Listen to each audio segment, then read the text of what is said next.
This is the Sunkissed Podcast.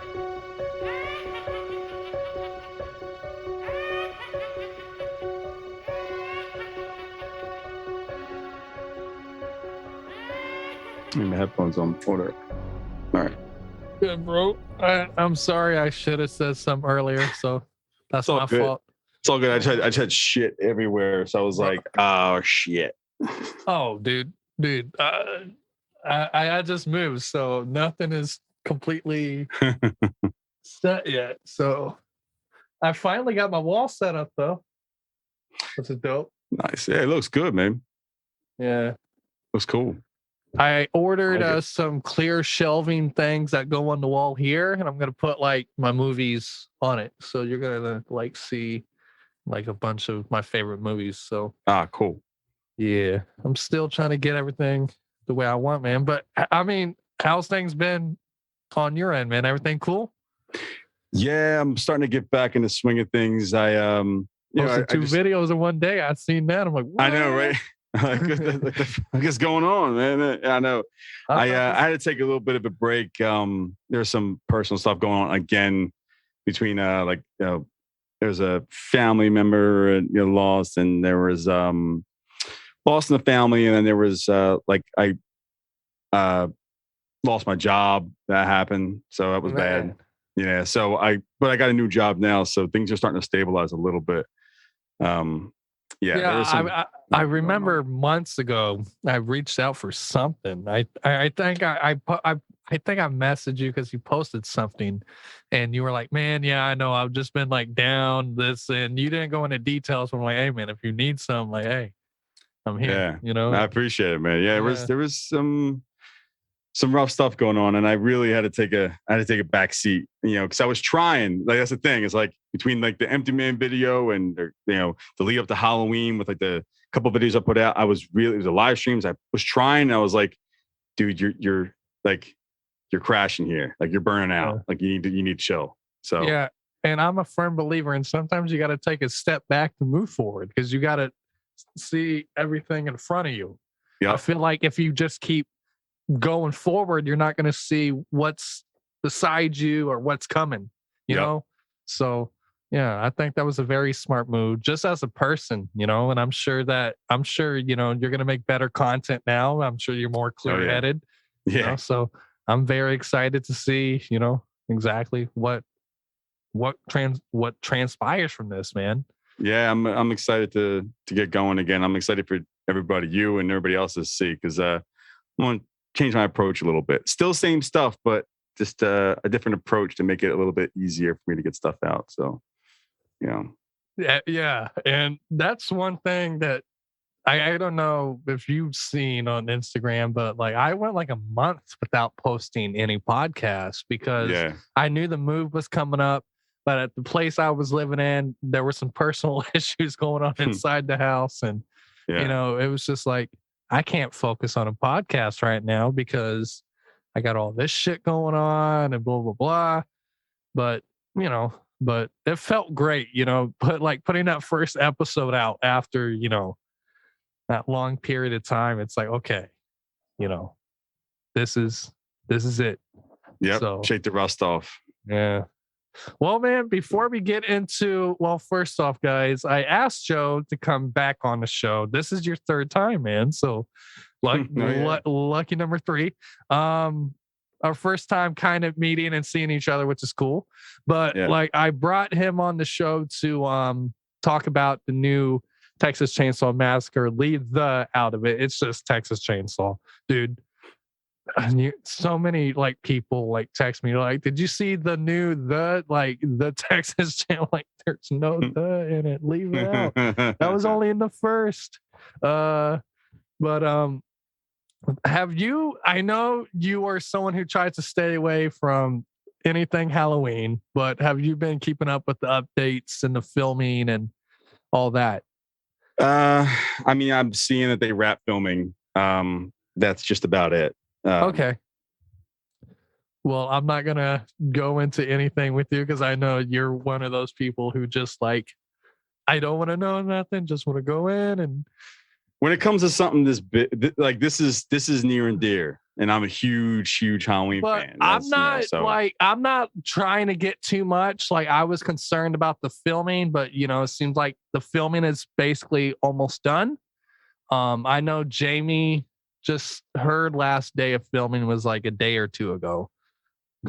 And I read what John Carpenter said about it because someone asked him about, the franchise after this. And he just basically said, as long as there's a price tag, they're going to keep doing something. But if not, then they're not going to. Son of a bitch.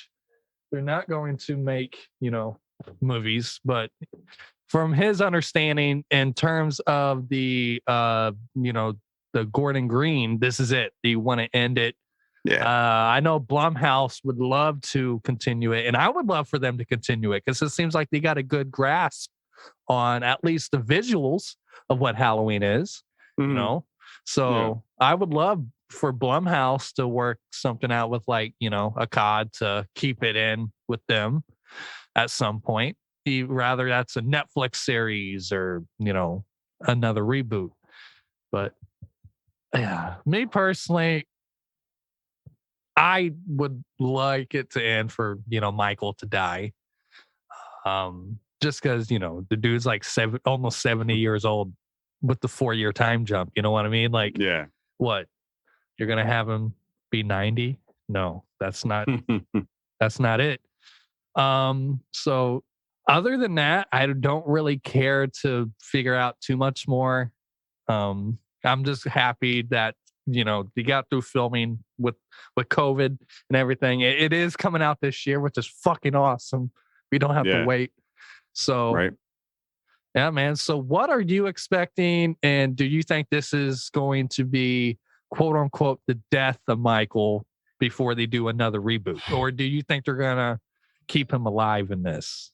What I want and what they do are two completely different things, unfortunately. I don't know what they're going to do because business-wise, I get all the things that factor into it.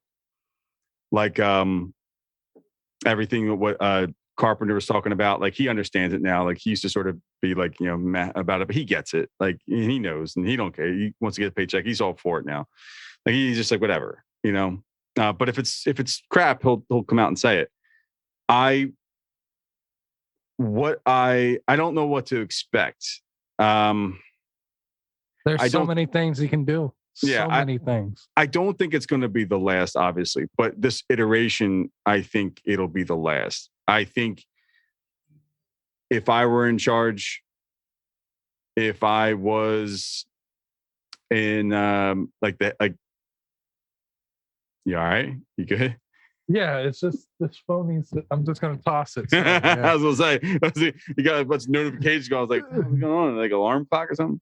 But no, what I would do is, I think we talked about it before. What I would do is I would end this storyline with Laurie Strode and Michael, and then I would if I were Blumhouse and Universal, I would strike a deal with the CODs and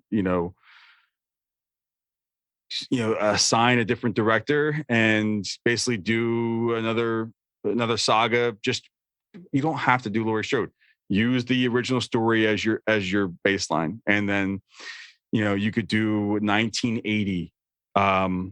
It starts from the end of 1, 2 years later, and you could have not Laurie Strode, but Lisa Langenkamp-Bill Thousand, whoever the hell you can make up somebody, doesn't matter. And it doesn't even have to be in Haddonfield. It could be near Haddonfield, and just go from there. Basically, let your creative juices run wild, and just your creativity, everything just run wild, and just do whatever the hell you want, and stop just being tied to the Laurie Strode. And that's what this is why I think they did the requel to begin with. I think they're trying to wrap up the story with Laurie Strode, do it right, and put a nice little bow on it, and then move forward. Not necessarily at his age now, but move forward with the idea and the character of Michael and what you could do with it, rather than it being tied to Laurie Strode. So. Yeah, because one thing, well, as I think I mentioned to you, I'm in the process of writing a fan-made film, and I'm excited to say I'm about to send the the rough draft off to 2 other writers that's going to help me with the dialogue of the characters. Because the way that I wrote it out, I wrote each scene out like, here's what's going on. Here's all the little moving parts. But one thing I can't do for 6 or 12 different characters is come up with dialogue for each person.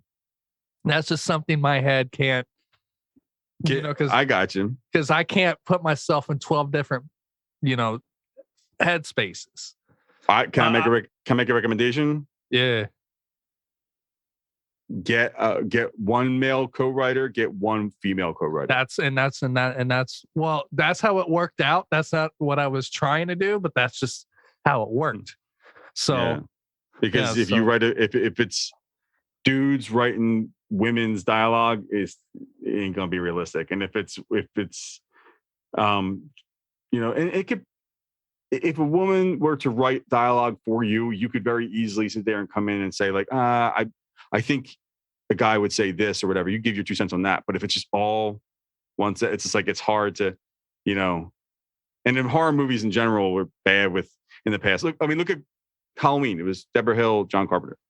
Yeah. So, male, female, boom, boom. They just, worked. That was one of the things about Halloween when they first came out. They talked about, they said that even though now we look back on it, we're like, oh yeah, some of the dialogue is like, oh, they don't really say that. But at the time they were saying that was one of the better ones as far as like the dialogue. It felt like real dialogue. For less is more, you know what I mean? And they didn't try to do a whole lot with the dialogue.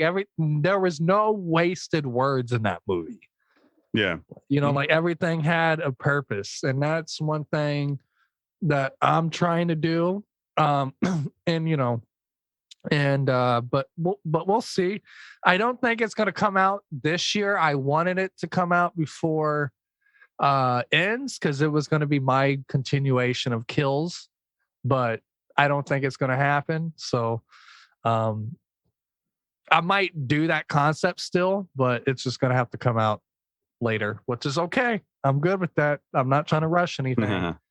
But I swear though, if they do what I'm doing, I'm not going to make it because it's like, son of a bitch. But I doubt it. But I'm excited that that's halfway through. I already got a couple actors picked out too. And nice. we're actually flying to California where the 78 movie was filmed to give it that sweet vibe. That's awesome. One of the people that I had on the podcast a while back lives near that area. Oh, cool. So she's like, yeah, I'm very, and the Myers house is actually like a museum. Yeah. They had to move it. Yeah. So it's cool. But yeah, so we're going in that area to give it that look of, this actually feels like a Halloween movie in that sense. But going on to the main topic at hand, Netflix just came out with the Texas Chainsaw Massacre. I just did it. Texas Chainsaw Massacre. What? So it's all good. Before I go into a lot of questions about it, what did you think about the cast? Me personally, I felt like the acting was well. I like the redneck guy. What his name is? Don't tell me. Richter. Sorry, Richter. Yeah. I loved him. Yeah, he's my favorite character. That was one of the only characters that felt organic. I know I've seen him in a lot of movies too. I just couldn't put. Yeah, apparently he's Irish. I looked him up. I think he's Irish. Okay. Yeah, so he's been in other stuff. I don't know what he's been in either, but yeah, he's an Irish guy. I was like, nice. I'm half Irish. I was like, yeah. For some reason, when I seen him, I thought he was on that Straw Dogs movie, but I'm like, I don't think so. He might be. I have to look it up, but yeah, but me personally, I wasn't gonna look it up. It wasn't bothering me that much, but I'm like, I liked him.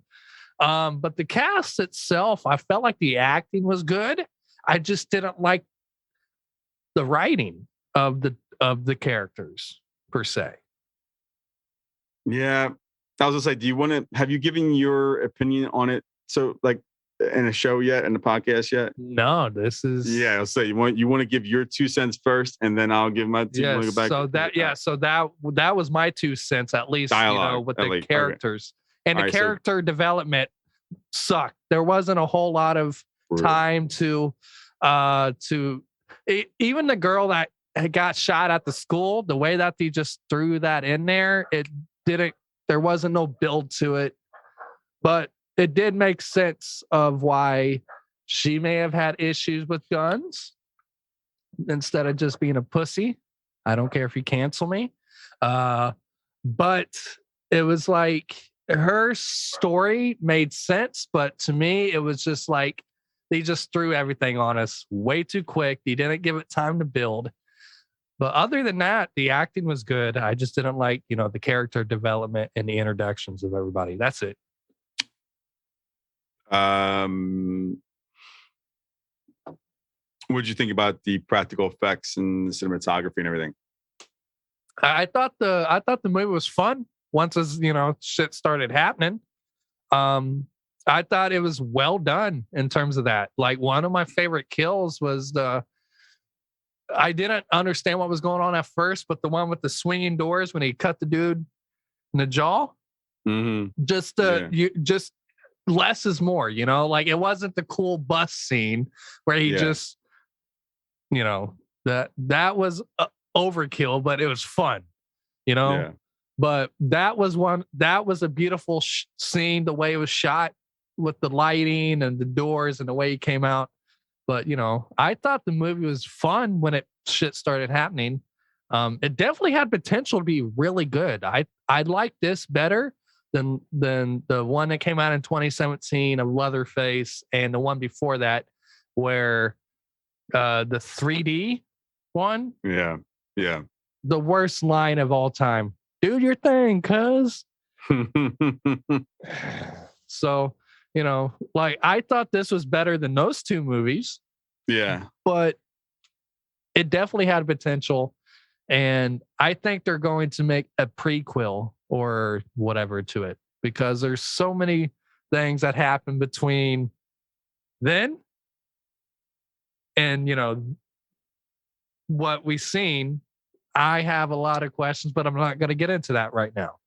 So, what did you think about all that, with the characters and the way the movie was shot?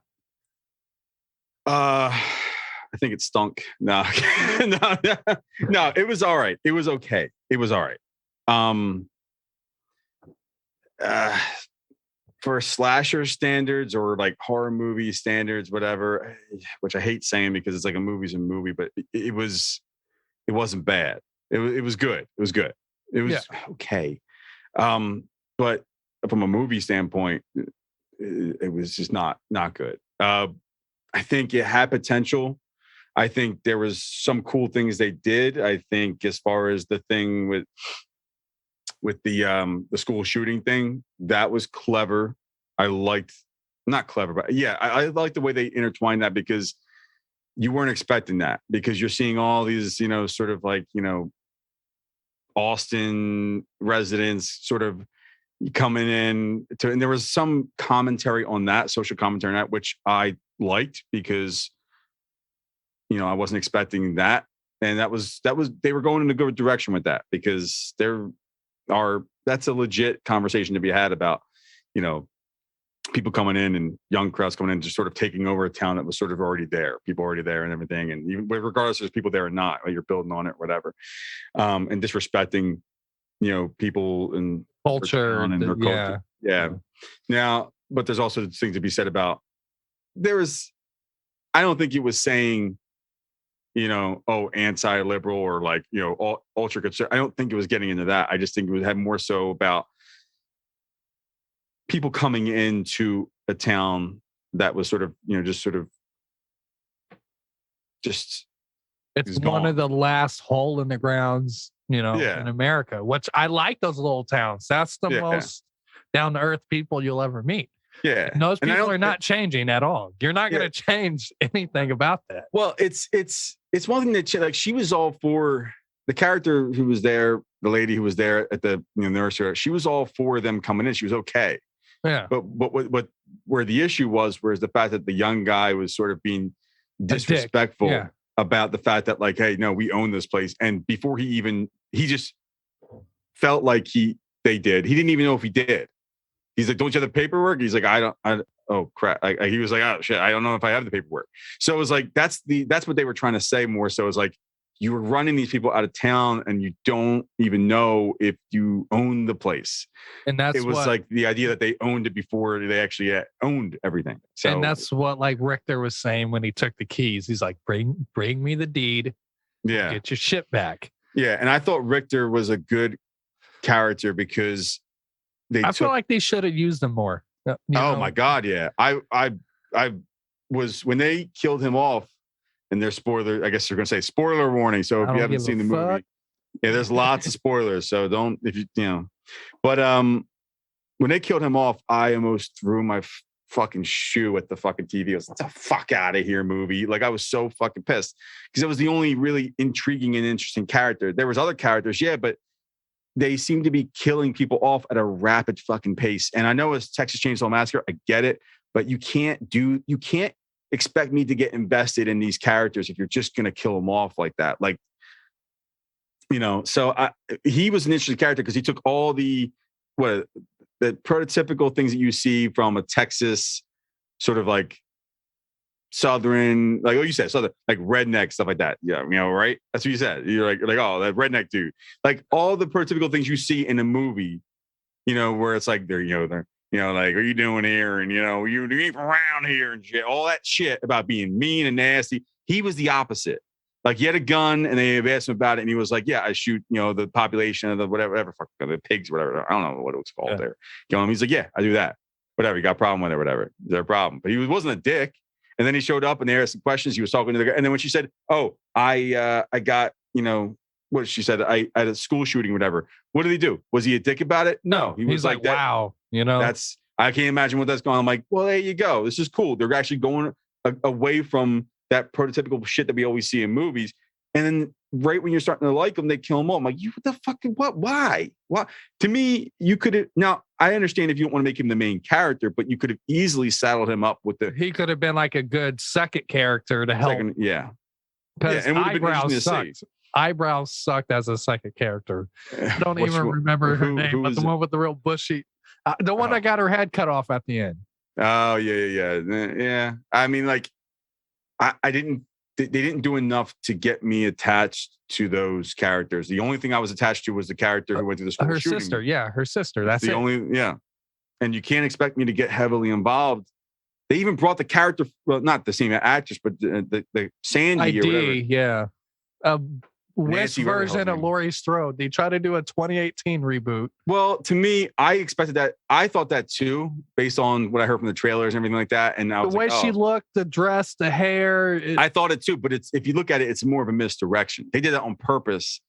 If you really look at it, Halloween 2018 came back out in 2018. They didn't film this movie in 2018. They filmed this movie last year or two. Yeah. So they did that as a misdirection. They were fucking with you. They got you. Just like they got my buddy Joe watching it too. And he was like, dude, I didn't even watch it yet because the Forever Horror podcast. Ed was like, yeah. And then Joe was like, I didn't even watch it yet because they're doing typical. I'm like, you should have watched it because they boom, got you, bitch. Like, they got you because you thought they were doing that. And then they just killed her off immediately. They literally threw her in the trash. They threw her in the trash.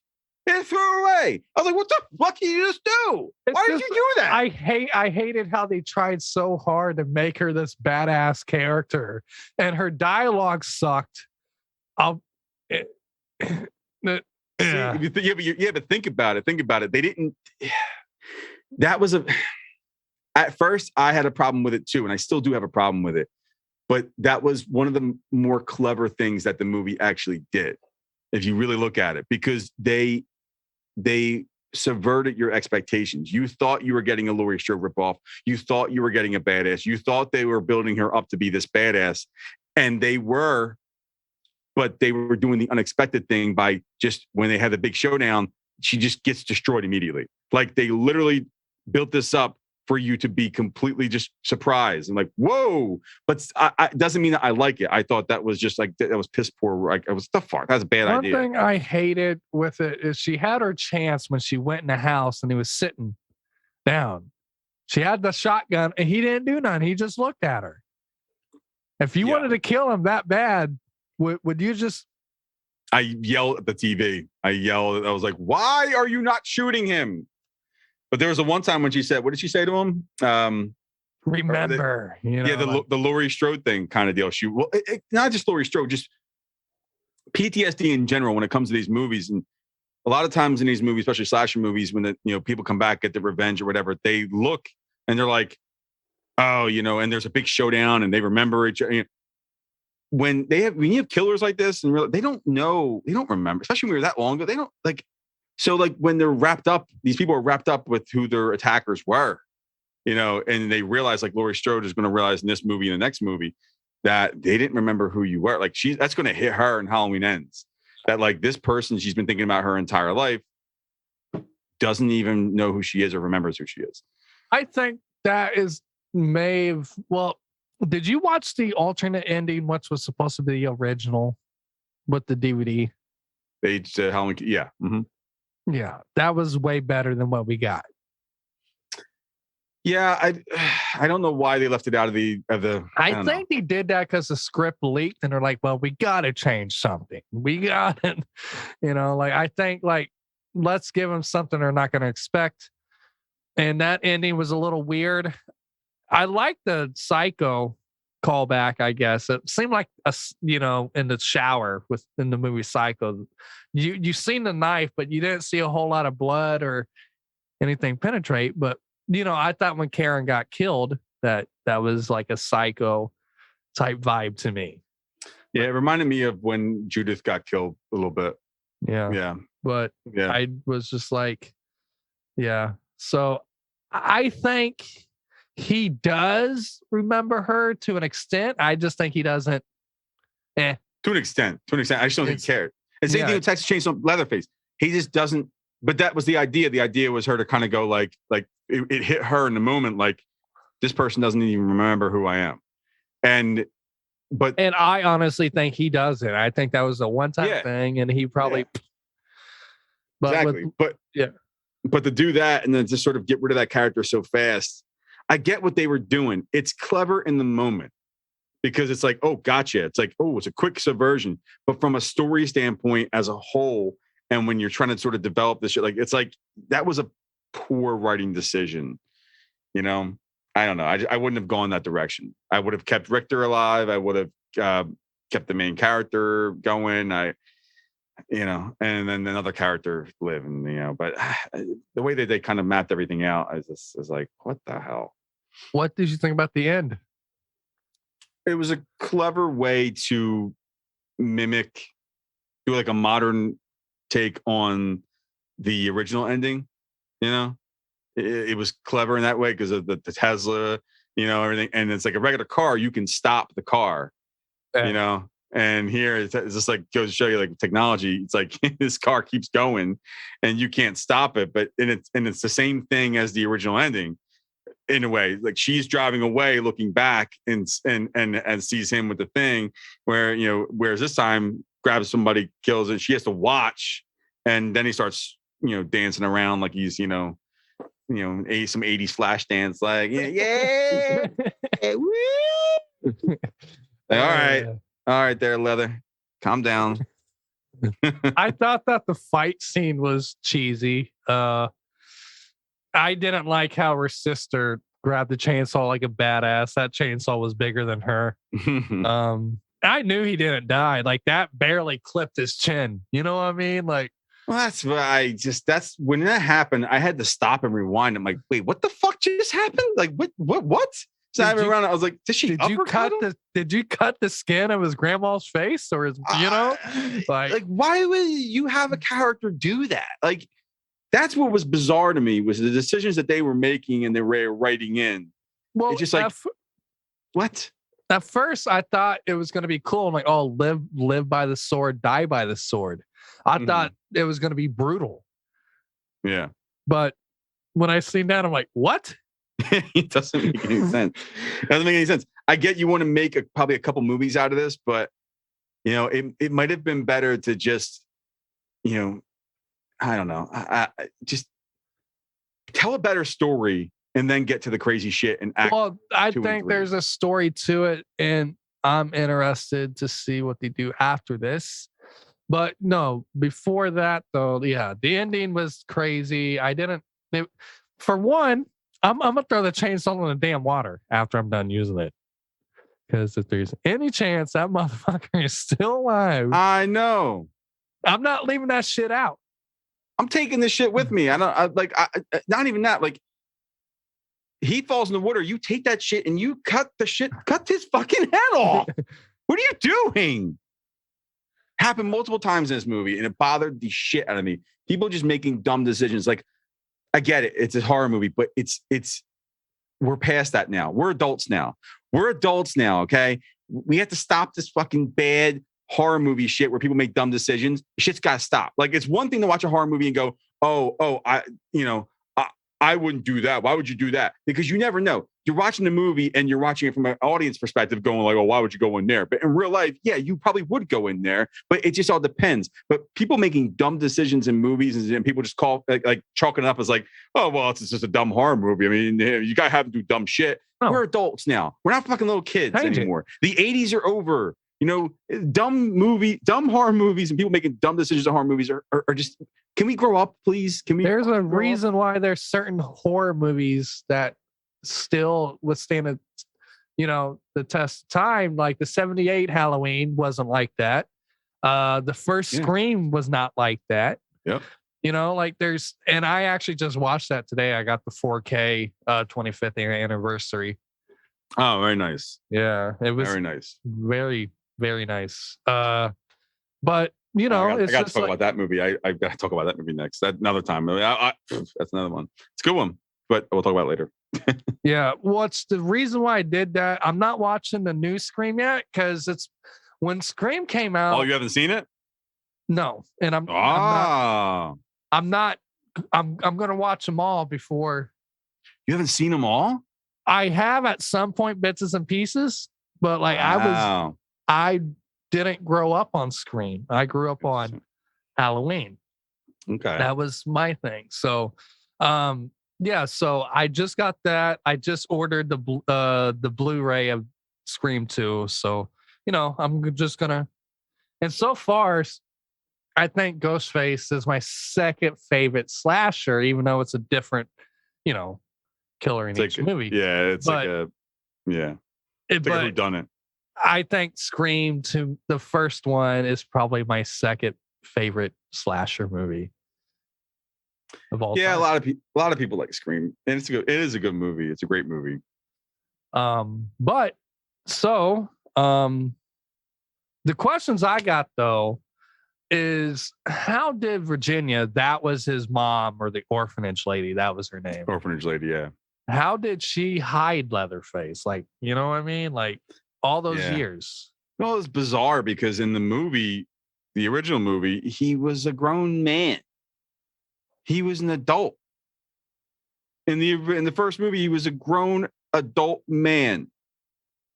And then they're like showing him at some orphanage where he was a kid. No, that looked like a big ass, grown ass man in that doorway that was scratched off. You know what I mean? It looked like a bigger fat kid. Teenage kid. It looked like what the hell is going on here? I that's another one that just bizarre. Like, I don't understand. Now, if they would have clarified, like, look, he was an adult when he came in here. He just mentally up here wasn't, Yeah, because he was what, like 18, 19, 20 years old? You can make the case, but they didn't do that. They left that out. They were just like, well, they'll figure it out, I guess. I don't know. And it was like, you're watching it, you're going like, well, wait a minute. What, wasn't he an adult when that? What? And he didn't look to be as old as I thought he would be either. He didn't look like a day over like 50. Yeah, well, you didn't really get a chance to really see him, so I mean, no, like even in the slight bits and pieces we've seen, he didn't look like he was real white or gray. His skin didn't look too wrinkly. But yeah, how did she hide him all that time, even in a small town like that? Like that, you're gonna tell me that guy never went outside? I guess the implication was that she, like, when she was dying, she was saying, remember what I told you, be good or whatever like that. Like, I think the implication was that she Was the thing that kept the beast tame? yes, she was keeping him. She was the sole thing that was keeping him from going off. Because she knew what he was capable of. And when she was dying, she knew she was dying. She was like, you remember what I told you, be good. Don't. And she's like, don't go in my room. Because I think she knew that if he went into her room, that he would probably just, mourn her more and probably just go off That's exactly what happened. That's exactly what happened. So she knew. And I think she kind of tamed everything. She kind of kept it all together. She hit him, but it's like the least you could do is just say one line and explain what the fuck happened. Just say like, oh yeah, he was an adult when we brought him in.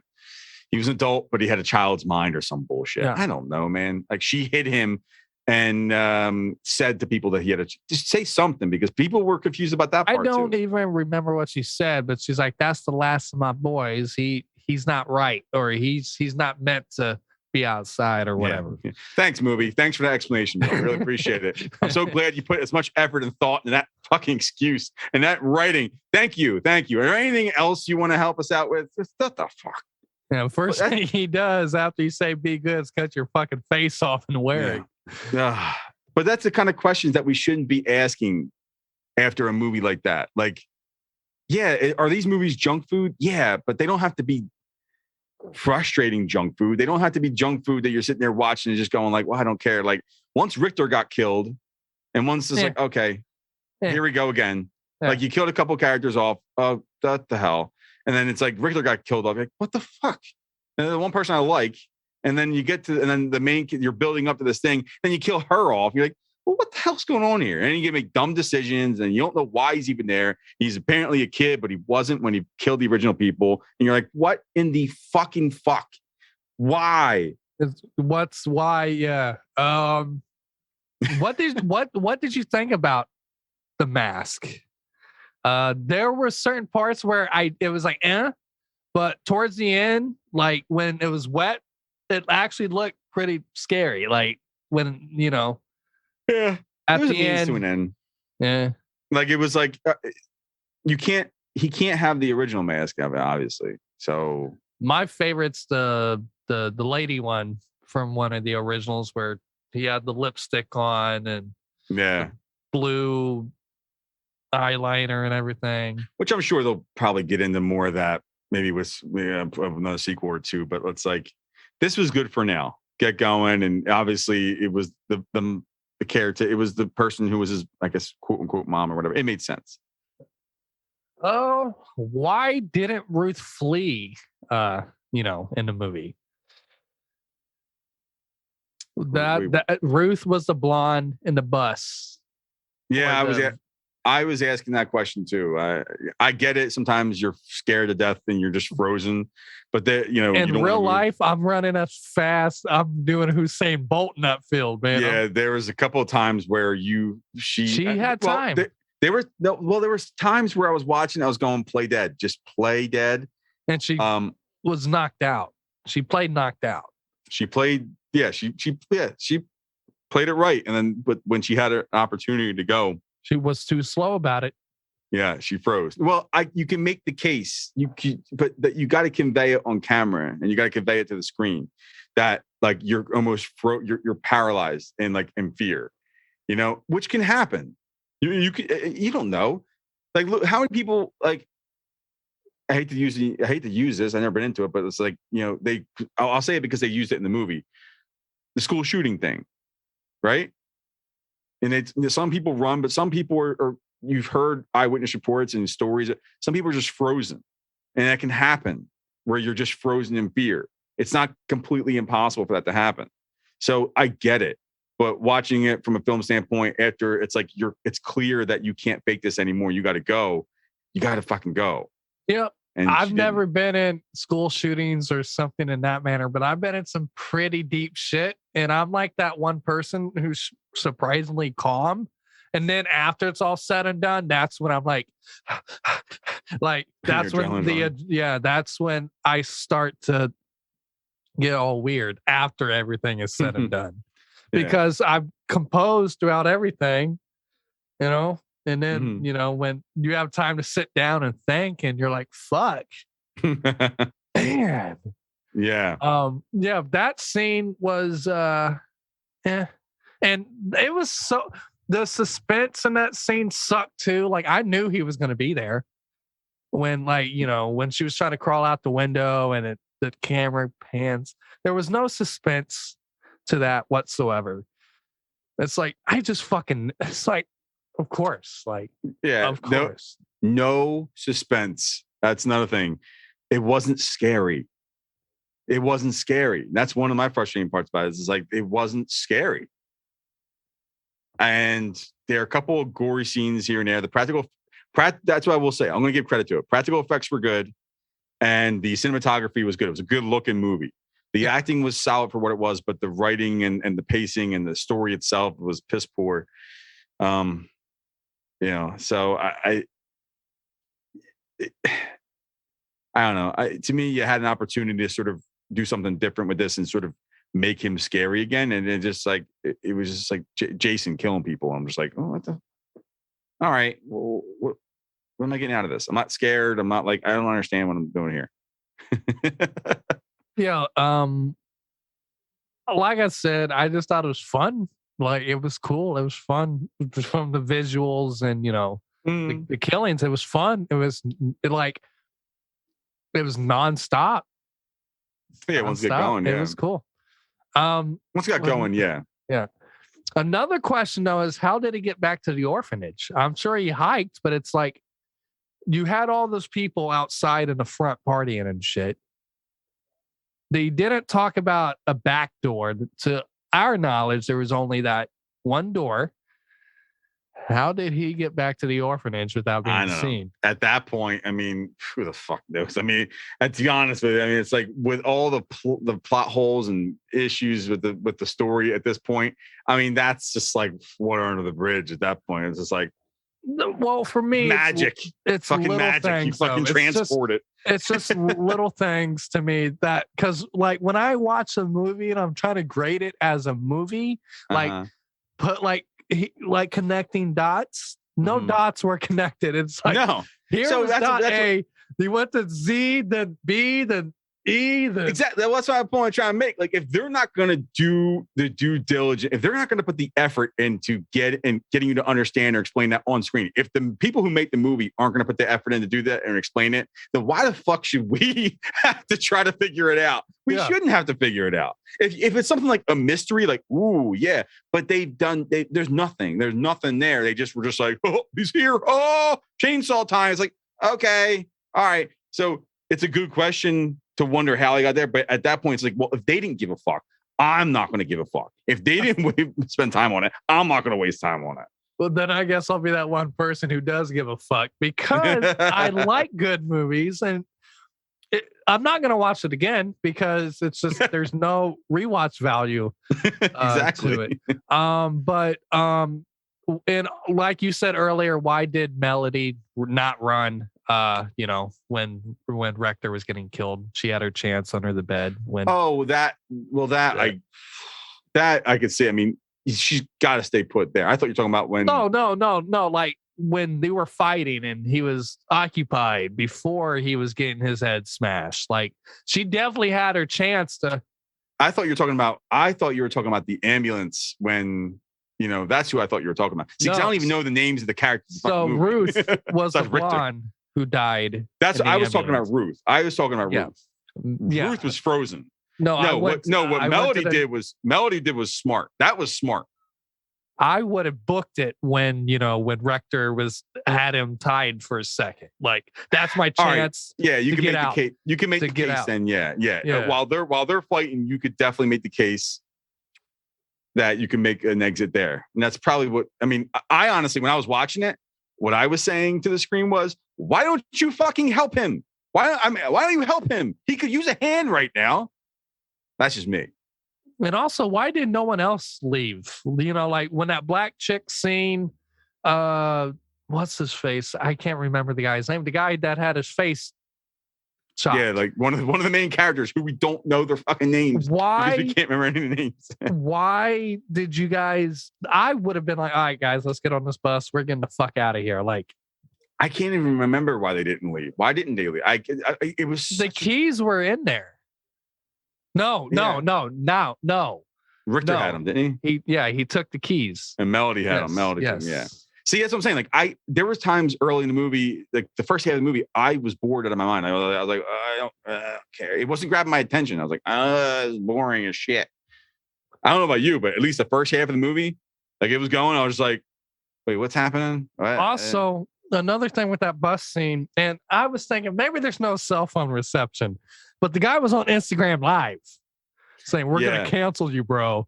That was funny. Why did no one call like 911 or anything? Because they were too, I think that was the point that was being made in a funny way of like, if you looked at it, they were, instead of actually calling 911 and instead of actually trying to escape, they were literally poking fun at it. It happens nowadays. It's all over. People, how many times have you seen videos where shit happens in real life and people are just Snapchatting or live streaming it? And instead of trying to help, instead of actually trying to do something, you saw in that scene, there were people who were trying to escape did you see do you know what I'm talking about? Yeah. Where like they show people they ran to escape and then they still had their phone up and then they look back and then he's sawing people with the chainsaw and they're still have their phone up. I was like, this is hilarious because it's a commentary on today's day and age. What they do, where they just film everything and they live stream everything. And then you saw the comments was like fake. I thought that was cool with it is they try to like the past meets the present in this town of like, there's obviously still in more simple times. And now you have these douchebag kids, which I was on Leatherface's side this whole time. I hated the kids so much. I'm like, I want these kids to fucking die. They weren't all bad. It was just the one dude was being a dick. I didn't like Eyebrows or Melody, whatever her name is. Well, they didn't do anything wrong, really. If you think about it, they weren't really. She was. There was nothing wrong. How were they a bitch? The chainsaw, fucking Leatherface is sewing people up with a chainsaw. He's a dick. They're not a dick. You're cheering for the wrong person. No, she was one of the reasons why his mom had a heart attack. Fuck that chick, bro. What are you talking about? She asked for the paperwork and she's like, you don't need to see. She's like, yeah, I do. Yeah, I do. Oh, God. So what? To me, look, dude, and that's another thing too. Like, okay, she had a heart attack. Oh, yeah. And the guy, if you're going to have a heart attack in that situation, it's going to fucking happen anyway. So, God, they were moving in. Were they wrong for asking for paperwork and thinking that they owned the property when they probably didn't? Then yeah, they were. But I don't know. I didn't really dislike. That was the only thing that they did that was potentially wrong. And that happens all the time. Like you're mistaken about paperwork. And they didn't really do anything. And I mean, the guy was a dick about how he went about it. But that's basically it. I had no problem with the other characters. I don't remember their names. Yeah. Also, I think we talked about it a little bit. Why did Sally not kill Leatherface? She had all her chances. Because it's fucking poor writing. That's what it was. That's what it was. It was poor writing.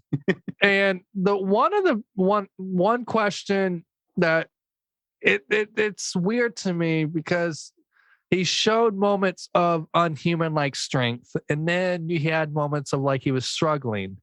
How strong is Leatherface? You know, like this dude, the blonde in the ambulance, he had to fight a little bit to get that knife in her. And then you see him throwing Sally across the fucking town with a dumpster, throwing chainsaws, and it's like, there was no accuracy on how strong this guy is. At least with Jason and like Michael, it's 100% accurate the whole time. These guys are supernatural with like strength. It's consistent. Yeah. Yeah. There was no consistency in this guy. What's one of the coolest kills in the movie was the first one where he broke the dude's arm and Yeah. That was a cool visual. And then but yet you struggle to stab the little blonde chick in her stomach 10 minutes later. I don't, because they're just trying to come up with cool kills and they're not coming up with anything consistent. That's why. Because Now that's here's $1 million question, and I think yes to this. Okay, Did Rector know about Leatherface? Because he didn't seem surprised when he's seen. Well, he had to have known about him because, I mean, he was. But yeah, there, right? Do you think he would be cool knowing like this murder is next to my fucking? I don't. He does. I think he knew of him. I don't think he knew what he did, because at that point, all you know is that he did. Like, they had the reports of what Leatherface did, but you good? Yeah. Yeah. Well, you forget your own camera. No, I think he knew of the weird dude at the orphanage. I think that. You don't think he knew it was? Well, I think if the town knew who Leatherface was, I think they would have arrested him and locked him up, or hung him, or whatever. You know, with that type of town, they would have probably drug him out. She was hiding him, so I don't think anyone. I think he knew something was off with him, with the kid at the orphanage. Maybe, I don't even know. I don't know how long the orphanage was actually open for. I have no idea. You know, they didn't make it clear when the orphanage went down and when it stopped. So it's very possible that he knew of Killed the kids weird or kid. something. Like, there's so many things that could have happened. And also, the last question I guess I got with the questions is, at least once I prepared, is why did he go back to the farm at the end? Or did you make it past the credits? Yeah, I saw that. Why did he go back to for me, it's like, if I'm thinking logically, the cops, when they get to the town and they find out blah, blah, blah, right? They're going to go back to ground zero. That's the first place they're looking. Yeah. So why did he go back to the farm? To me, it may to set up another movie, but that's not the movie I want to see. The movie I want to see is the events from how did he get here to the orphanage, what happened in the orphanage, and what happened. That's the movie. I don't want to say. I want a prequel, not a sequel. Well, you can't. I think by going back now, right after you just told the first part of this new story, I think is counterproductive. I think it's going to ruin the momentum. I think you either do two things. You either wait until you have a climactic end to this story, which is whether it be 1 movie, 3 movies, whatever. And then afterwards, if you want to go back and tell that story, you can. Or the second thing you can do is you don't tell that story. You finish this story. Nothing happened while he's at the orphanage, and then you just reboot it and you do it again. Because those are the two things that you could do. But if you start a prequel story now when he is going back to the farm, people are gonna be like, well, what the fuck are you doing? Like, or they might be able to do that in the sequel of him looking at things and make flashback scenes, like you could 5 minute, like a 5-minute scene here and there. Yeah, you could do quick scenes, but if you spend a whole movie on it, people are going to want to, because people are going to want to see, well, he just walked back to his house. He's alive. Now, I'm not saying that I'm not interested like you are. Like, you're not, like, you're interested in seeing what he did, what happened, before then. But if he died, if he got killed off at the end of this movie, I would agree with you. Yes, to go back and look at that would be interesting. But he's alive right now, and he's going back to his old house. I mean, that's where the story's got to go. I don't know about you, but that's interesting to me. But I don't want to see another typical group of teenagers driving to this abandoned house and their car breaking down, or whatever. I wouldn't be surprised if it's like Halloween Kills. I wouldn't be surprised if she comes back, the sister. I think she may come back. I would not be surprised if she is part. Here's what I would do. What I would do is, would she be part of the story? Yes. 100%. could she come back? But I don't think that's going to be that should be the focus. It's almost like Laurie Strode at the hospital. I think the main focus should be police and townspeople and whatever, and getting everybody they can and going to the lynch mob, the farm. Essentially, let's get the lynch mob together. But you're all converging on one house. You know what I mean? Yeah. You're going to the farm. That's that could be cool. Yeah. And like in Halloween Kills, when he went to the house, Michael obviously grew up in the house, so he's gonna know every little detail. Like, you can't see me, but I can see you. Yeah. So it's home field advantage to Leatherface, but that would be cool. Like Leatherface against like 50 people. Yeah, exactly. See, that's what I'm saying. Like, I would have police because they're going. Well, you can say that they don't have enough firepower. So even though there were only 2 cops in the whole fucking only movie. 2 cops. So what you can make the case that, like, what do you have, like 10, 20 people? And hey, get Gary and your cousins, and we need as many people as we can get. You got like 10 people, 20 people. Like people who know how to shoot that are rough, and 50 people at let's max. bring it on. Get out of here, boy. Can you imagine 50 people all taking cars, all converging on Leatherface's house? But now they have to find them. And now it's just going to be a slaughterhouse, a legit slaughterhouse. And there could be like that, because in the original, there were tunnels under the ground, right? I believe so. Yeah. So even if he burnt the house down, he could just be chilling in the tunnels, popping up from the ground, and save it for the end. But yes, if you burn down the house right away, then that's not an interesting movie, because then it's like, what are you going to do? Just fight in the middle of the field, and there's got to be some sort of suspense. Which you're not going to do suspense. I've already learned from watching this movie, unless you get another director, another writer in, like, I was expecting and hoping suspense in this movie, a little bit of suspense, some scares. I got none of that. I just got a dude just killing people with a chainsaw, and I was like, all right, I guess that's what's gonna happen. Man. But I don't know, man. Me personally, in real life, if I pulled up to his house, we're torching it right off the bat. I'm not going in there. Well, yeah, obviously, but you know that, like, that's. And that's, I mean, what they may try to do it, but if they do it, it's gonna be like Halloween Kills. They're gonna be ripping off Halloween Kills again if they try to do that.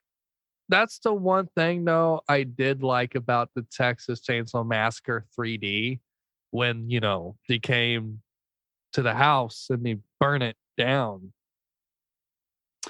I'm not gonna lie to you. I only saw the first Texas Chainsaw Massacre, and the other ones I have seen the reboot. I've seen the prequel.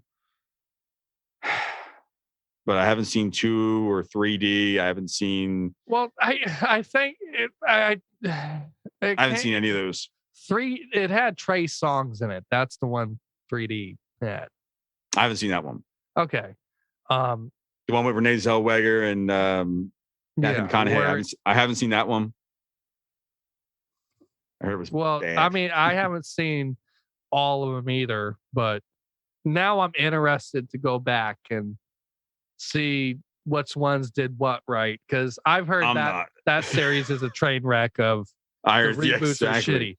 But I know I'm going to have to. The ones from the 80s or what, the ones that came out in the 70s, they're like thumbs up. But like, after that, or the second one was bad. Oh yeah.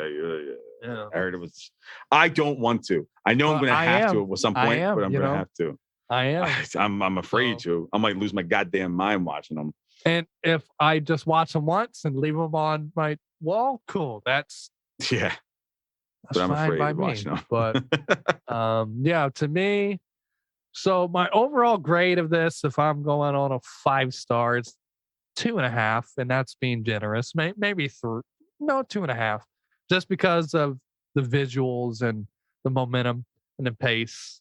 But the plots and the story sucked, and if the writing was better, you could argue this would have been a really good fucking movie.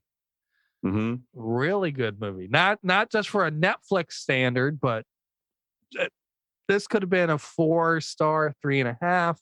I don't think 5, but it could have all they had to do was do a couple of things better, and it could have very easily made a 3-star movie or a 3.5-star movie, but like as far as the horror movie goes, like a 3.5 to 4-star horror movie. And they just didn't do those things very well. So in the end, you got kind of just like a meh movie. You got it like 2.5, 3. I have it. I'm we gonna have two, say 2.5. just 2.5. Just Yeah, because of the visual and pace. I have it 2, I believe. That's high. 2. Well, the half is because of how cool it was when everything picked up. And that's exactly. And I'm not saying like it's like everybody has different ratings. Like, we don't have to agree on that, and that's and we're close enough. I mean, you don't have to have the same rating on it, but like, I think 2 stars is, for me personally. I think you're right. It did cinematography well. The acting was solid. I think the look of it was cool, and the practical effects were cool. But I liked the attempted commentary on certain things, social commentary on certain things. It didn't put the period at the end of the sentence when they wanted to say the things that they wanted to say.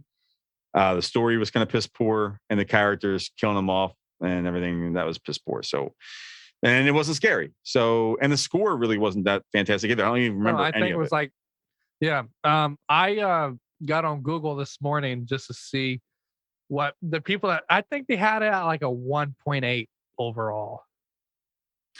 And I mean, cool. It's between that 2, and and Letterboxd has it at like 1.8, something like that, I believe. And Rotten Tomatoes is, critics is pretty low. Audience is a little bit higher, I believe. But I mean, that would be the thing. The audience is obviously going to be higher for this movie. Yeah. But I felt bad for like Rotten Tomatoes like shitting on Halloween Kills as a whole. It seemed like I thought it would have had a higher audience rating than what it did. That's because a lot of the audience people watching it, the same people who like Texas Chainsaw Massacre are generally the same people who like Halloween Kills, like the junk food horror movies. The problem is that because of the hype, because of how scrutinized the Halloween franchise is from their own fans, Halloween's own fans were hypercritical of Halloween 2018 and Halloween Kills. They didn't even allow themselves to have fun with it. Now, since Texas Chainsaw Massacre came out on Netflix and sort of like under the radar, flew under the radar a little bit, they're like, "Well, this movie's pretty good." People I saw on Killer Flicks on Facebook and shit like that, and the horror movie fans be like, same people who said Halloween Kills was terrible, Halloween Kills sucked, and they just go, Texas Chainsaw Massacre is pretty good. I'm like, are you fucking serious? You're a fucking hypocrite. You can't do that. You can't sit there and say Halloween Kills was bad and say Texas Chainsaw Massacre was good. They're very similar. But Halloween Kills executed so much better on everything. It had more epic scenes. The score was better. The kills were better. The characters were better. The writing was better. It was more fun. It was scarier. Are you fucking out of your goddamn mind? Are you out of your mind just because the person's why? Because they said what? Evil dies tonight too many times for your soft ass. You can't like this fucking epic slasher movie, you dumb motherfucker. Me personally, I'd be excited. The Evil Dies Tonight was used way too much. But that's the thing. Is that the only what? That's the only thing. Is that all people could complain about? Is that's it? That's it. The only things went wrong in this fucking movie, and you're gonna sit there and tell me that this movie is better than no. Like, I'm not saying people are saying that. All people are saying. I'm saying that certain people. I've seen people say that already, and those people need I don't think they watch movies. I think they just look at them and things happen and they go, agree with that. Like, I loved as a whole, they didn't need to tell too much of a story in Kills because that happened in 2018. But the things that they had to explain, they executed perfectly with, them explaining Michael didn't care about Lori. He doesn't. His doctor is the one that brought you together. And then anything after that, there was nothing to be explained. It was junk food movie because there was no Halloween Ends was supposed to be the second movie and the end of the story. They made this purely for us, the fans. They made a ultra hyper slasher on steroids for us, and he just had a field day. Michael had a field day with just everybody in Haddonfield, and it was so much goddamn fun. And then you have the flashback scenes were perfect. Exactly. But which they originally wanted to put in the first movie, but would have been too long. That would have been. But they probably could have. The original idea was to have that part of one movie and or have a 2-part movie. Then they signed on for a second movie. And then what happened was, it was like, okay, fine. They greenlit the second movie. And then they finally decided, let's just have 2. Because in the writing room, Danny McBride and David Gordon Green, they're all sitting there and they're going like, let's have fun with this. Let's make an we'll make a movie where Michael kills everybody. Let's give the fans what they want. And then we'll complete the story the way we want. And that way it's fun. They did it, but it's just like fans are a pain in the ass. And one undertone I felt like they did flawlessly in Kills, and this might be overlooked, even though I don't think they were trying to, but it happened between the first movie and the second movie. Allison is going to be the new batshit crazy, like paranoid person. Like to me, I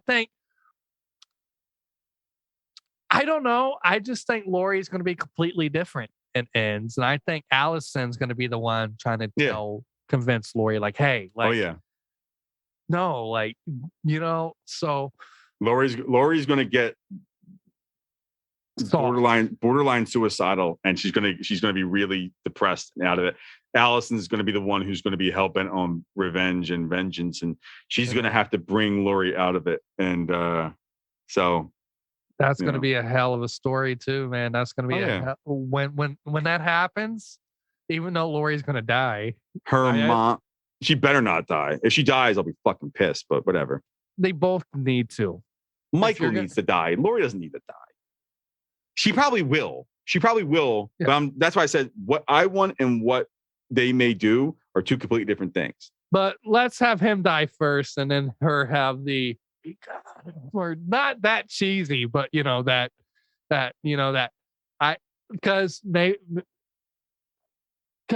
I like the idea of he may be the reason why she's still alive. So maybe when there's not that hell bent of the purpose why you lived all these years was to destroy this guy. Oh, she's been living in. That's where I disagree. I think she's been living in fear, and she's been living out of like the suggestion in 2018 was that, Sartain was that, is this, and the other podcasters, was this driving her, both of them, which is obviously not Michael, but with her, was it keeping her alive, the fear? I disagree with that. I think she's living out of fear, but she's also preparing herself for the eventual sort of like, situation where she has to sort of meet that fear again in person, whether it be Michael or somebody else. She needs to get confronted by that fear and that attacker again. I want to see Laurie Strode live a life where she doesn't have to worry about Michael anymore. And she survived the first movie. Why the fuck can't she survive the whole saga? John Carpenter had her survive, and then she should survive. That's my deal. The thing that's interesting about this last movie is I followed Jamie Lee Curtis on Instagram, and she posted an outfit of her on set. Like, this is what she's wearing for the movie. Mm-hmm. And she looked like a regular, like it looked like she looked pretty. She was dressed all nice. It looked like she moved on in a way. Maybe it's because this guy killed your daughter and maybe the worst thing to do is to keep your, and maybe they'll explain the first year when she expects him to come back and he doesn't. Maybe she's like, maybe he crawled off and died. I think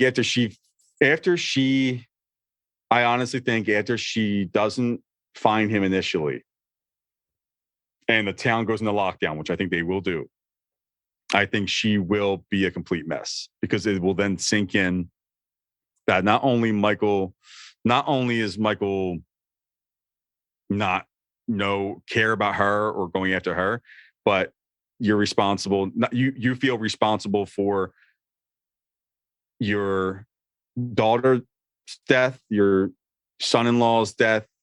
I mean, God knows who else is dead. Everybody. Your granddaughter's boyfriend, Lonnie. What's her name? What's his name? Tommy. I mean, going back to 78 with her friends. Is Laurie Strode responsible for them dying in the original? No, but because Michael was stalking her, she feels responsible, like she's the reason why they're dead. If it wasn't for her, then Michael wouldn't, you know what I mean? You could feel that way. Not that that's accurate, but you feel that way. So yeah, I think she's going to be she's going to like lose the will to live. She let down her daughter. She let down her family.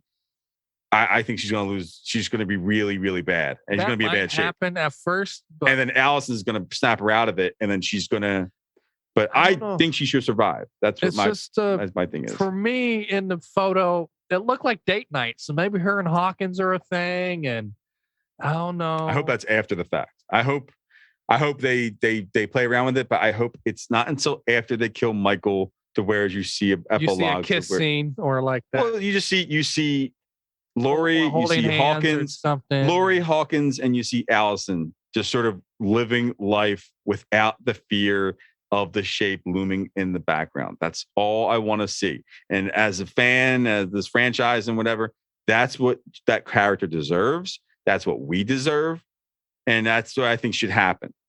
I think that 100% should happen. She's lived her entire life with the shape looming over her shoulder and over her creeping over her back. She doesn't need it anymore. She's lived 40, 50 years with it. If you kill that character if you kill that character, it's like, okay, yeah, she killed Michael, but for what? What kind of life is that? It's fucking depressing. I don't want to fucking see that. And then Allison's got to sit there with her mom dead, her grandmom dead. Oh yeah, good times for everyone. Your grandmom's dead, your mom's dead, your dad's dead. Yay! I just think you realize that? Do you realize that? I know that that's crazy. Dead, yeah. No. Allison's entire family would be completely dead if she dies. There's nothing, besides her. What kind of ending is that? What kind of ending is that? I don't know, but that's a bad ending. One thing that is interesting is the way that it ended in 2018 and the original ending, how they keep zooming in on that one knife. Mm-hmm. Is that going to be the knife that's going to be the nail in the coffin? Or there's something with this knife, but yet they're also trying to say that you have to shoot him in the head, because every time that he had a chance, either he stopped it or they're set this weird motion up of like, this is brain, bullet through brain. Like, that's the only way to kill this guy. But I want it to be a little deeper than that, not be supernatural. But if they're going to do callbacks, what from Halloween 6 with the Cult of Thorn wouldn't be too much? Or would the whole idea be too much? It'd be way too much. No. You want to call back the Curse of Michael Myers? The Halloween 6? Not with stones and ruins, but so I'll give you a deep dive in this movie I'm making. So I don't believe he's supernatural, but I think on Halloween night there's something about him that's supernatural. Yeah. In my movie, since I'm trying to connect bits and pieces without stealing of the movies that I like of Halloween. So I have it to where Michael, as a child, an innocent child, this could have been, this is the night he killed his sister Judith, okay? He's walking around town, goes into the woods, comes across the group of people at like a campfire having, a ceremony or like a ritual or something. And they hear like sticks breaking and he disturbs it. So they pass on this dark, this darkness of like, yeah, you are this entity. This night, you are, a god, basically. in terms of what you're able to do. And he goes back and kills Judith, and for the rest of his life, he's, you know, in this state of, you know, that. But he said state of that. Yeah, but I don't like the stars have to align every 40 years or the groups. It's just they explain that too much. I thought it would have been cool to do what I kind of explained. He was a happy kid. Halloween night, he goes wanders around, comes across the group. The put this thing on him. He goes back and kills Judith. Rest is history. You know? Yeah. I mean, that doesn't even have to be a Halloween movie. That could just be another movie in general would be a good idea. If you make this your movie, that's one thing. If you make this movie, then you're playing with the supernatural stuff and you're playing in that sandbox too much where then you start to get people you're explaining too much or just once you start to dabble in the whole supernatural thing, like if you dance around it a little bit, people bits can get and detached. pieces, you know, because they've already done callbacks to the other movies. It's like the only one they haven't done yet is, for one, this is a curse of Michael Myers. They've done callbacks to pretty much 6? every single one. Then what was the one in 6 that they did? They did. I mean, subtle. They did the scene at the high school, the dance where they're all dancing. It looks like shot for shot. It looks like very reminiscent to the scene with the cult. With the stone tablet thing where they're doing the sacrifice and everything. It's very similar to that. Also, the man in black is wearing black, and I think the sheriff has a black hat, which makes no fucking sense in this entire movie, except for the fact that he's wearing a black hat and he's wearing a suit. He's the only character who's literally dressed in black the entire movie. Black suit, black hat. The only character in Halloween 2018 and Halloween Kills. To me, nobody else is wearing a cowboy hat in that movie. Oh, I remember now, but maybe you might be thinking you could be right, but I think I'm not saying it's right. I'm saying that's the only one. Too much. Look who's talking. You're trying to connect stones and shit, and fucking Michael's wandering out to the fucking I don't want woods like he's involved. Like the witch, like he's like, you know, there's a goat walking around, and I don't know what's happening. I don't want stones or stars. I just want. They've at least referenced. Okay, here's a guaranteed one for you right here. Sartain says to Hawkins, he says, there is something calling to him or whatever, like some marching order is imprinted on his being, whatever. Go back and watch that scene. And that's literally Halloween 6. Do you know what I'm talking about? Yeah. Do you know what I'm talking about? Yes. The scene where Hawkins and Sartain are in the car together. And Sartain and they're driving before he hits him. Yeah. He starts explaining to Hawkins, what is that feeling like?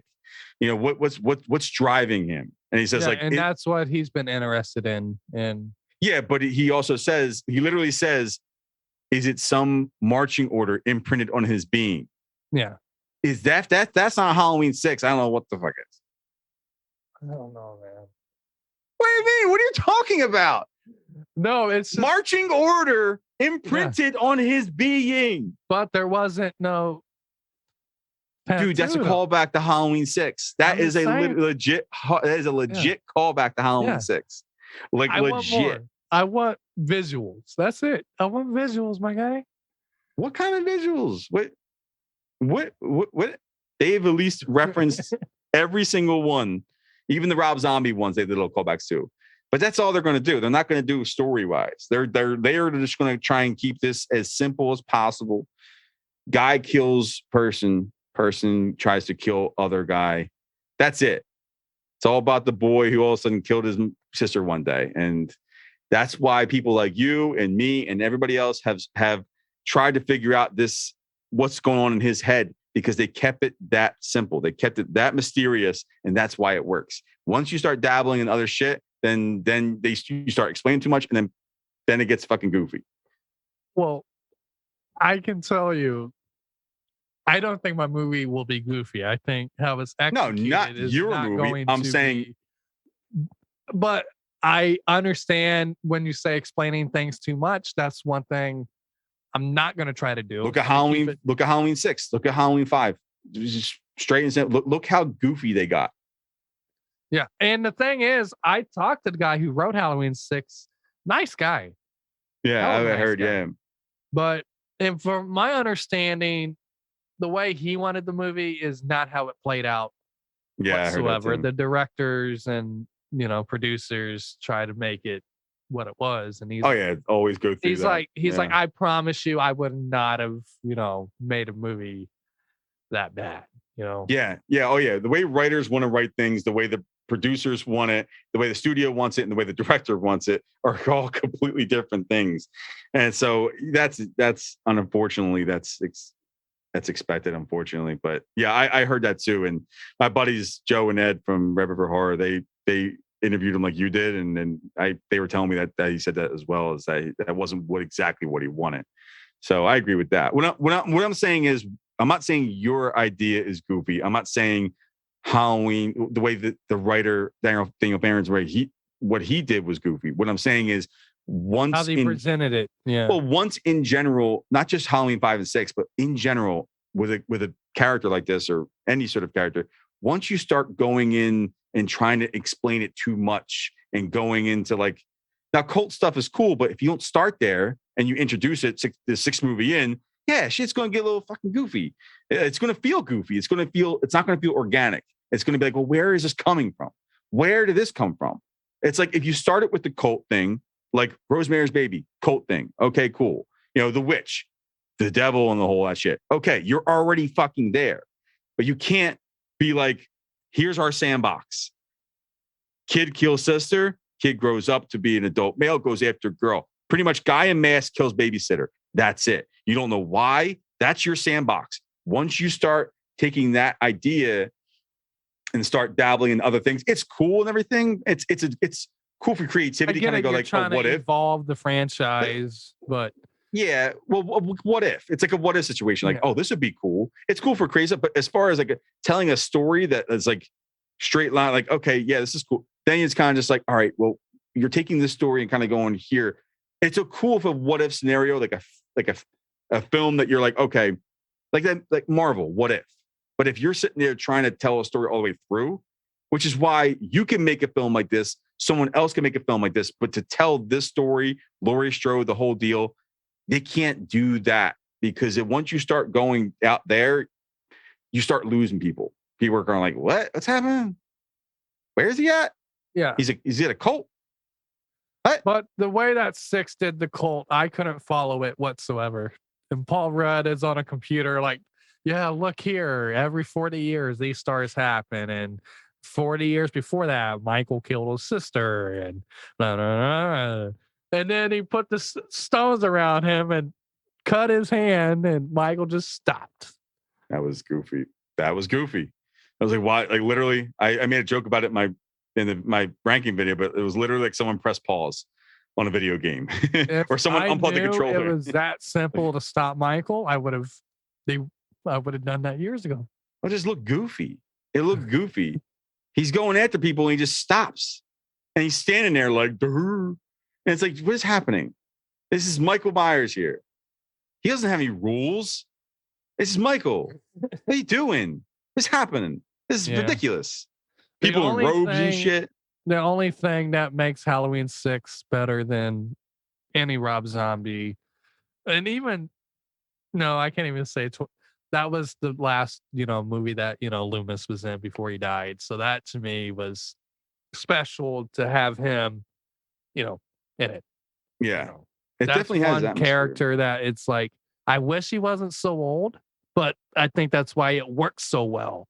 Oh yeah. With the character. And the actor, I would have loved to seen him in these last movies. Oh yeah, it would have been great. Would have. Yeah. So. Oh yeah, it would have been great. I mean, there's something about Halloween 6 that it's not a great movie, but it has aspects of it, whether it be atmosphere. It's got a lot of atmosphere.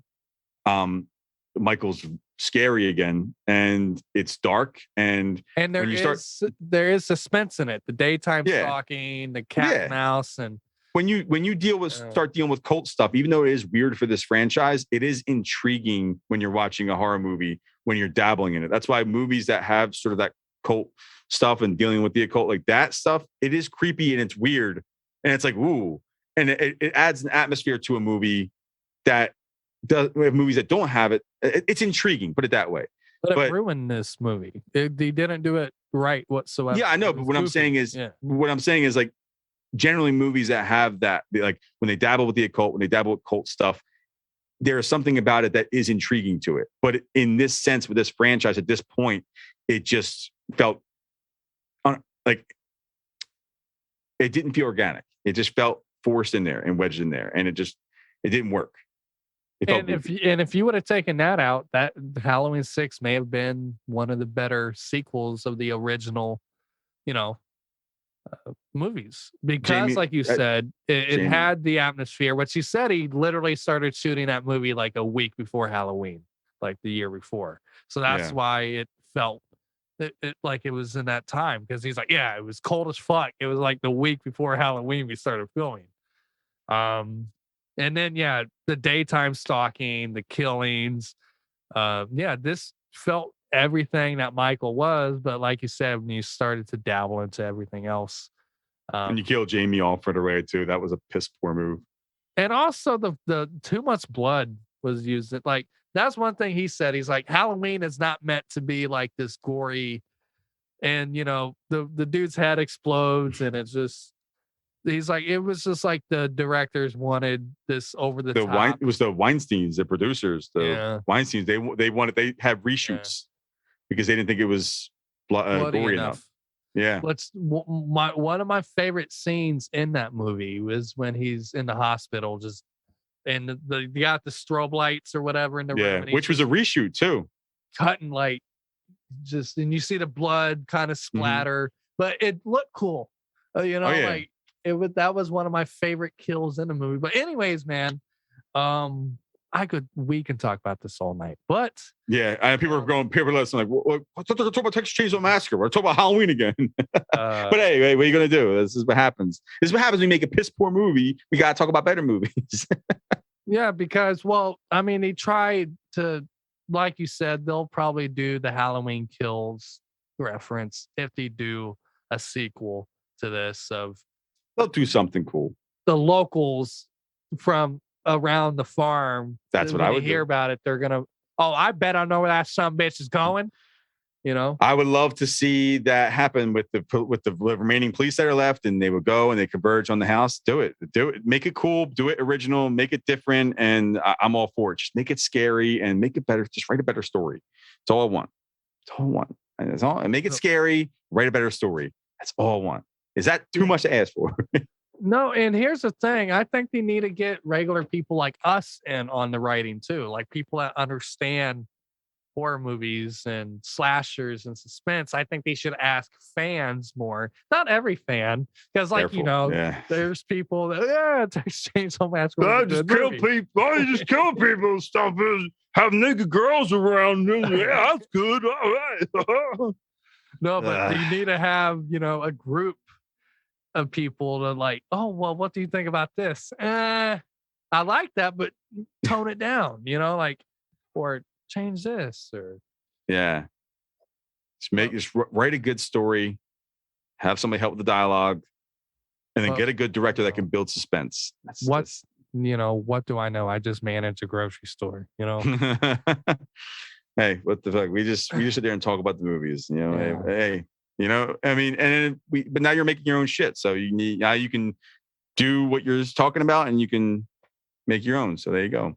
Yeah, and if this goes well, I got one. Or did you listen to Mac Miller at all, or is that someone you dabbled into, or not really?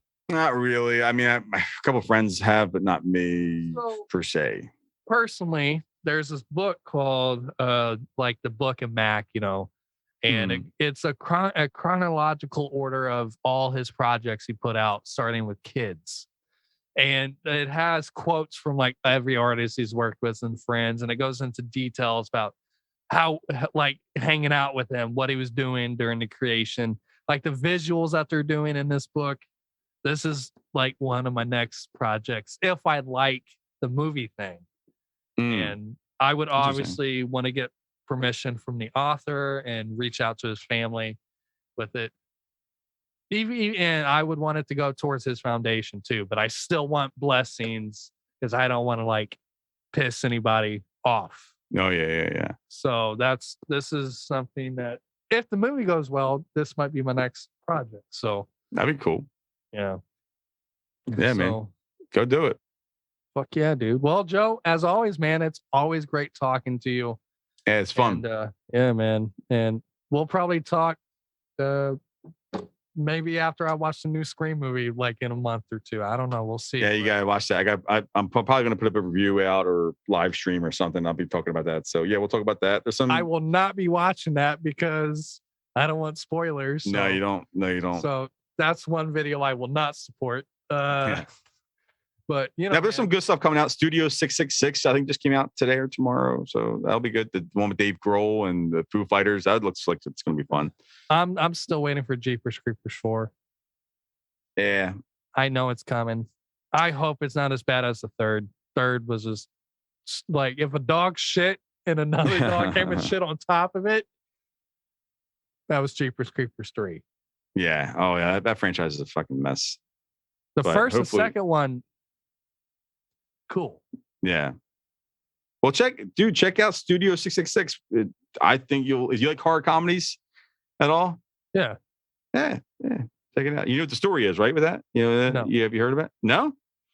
It's gonna be a horror. I'll watch a trailer or two and just see. Yeah, Foo Fighters are basically go to record an album. It's gonna be a horror comedy, and it's gonna be like just wrong. Like it's gonna be a lot of gore, and it's gonna be funny as shit. And apparently, they go to record an album at some studio, some house, and it's apparently like possessed. They get possessed by the devil and shit like that. Like, and like not the whole band, but Dave Grohl does. It looks funny as hell. You haven't heard about this? I don't watch a lot of TV, bro. Like, bro, you're talking about scary movies. You gotta know about the scary movies coming out. What are you talking about? I got it, bro. I got you. No, like, I don't know. Yeah, I'll check it out. It sounds interesting in a good or bad way. Fun. I don't know. But no, it looks fun. It looks funny as shit. And I've been hearing good things too. So maybe I'm not a scary movie guy. Maybe I'm more just like a slasher guy. Don't say that. Ugh. No, like, look, I love The Conjuring and those movies, but like, like the first Paranormal Activity is good. Blair Witch is a classic. The new Paranormal sucked. It was fucking. Next of Kin. Next of Kin.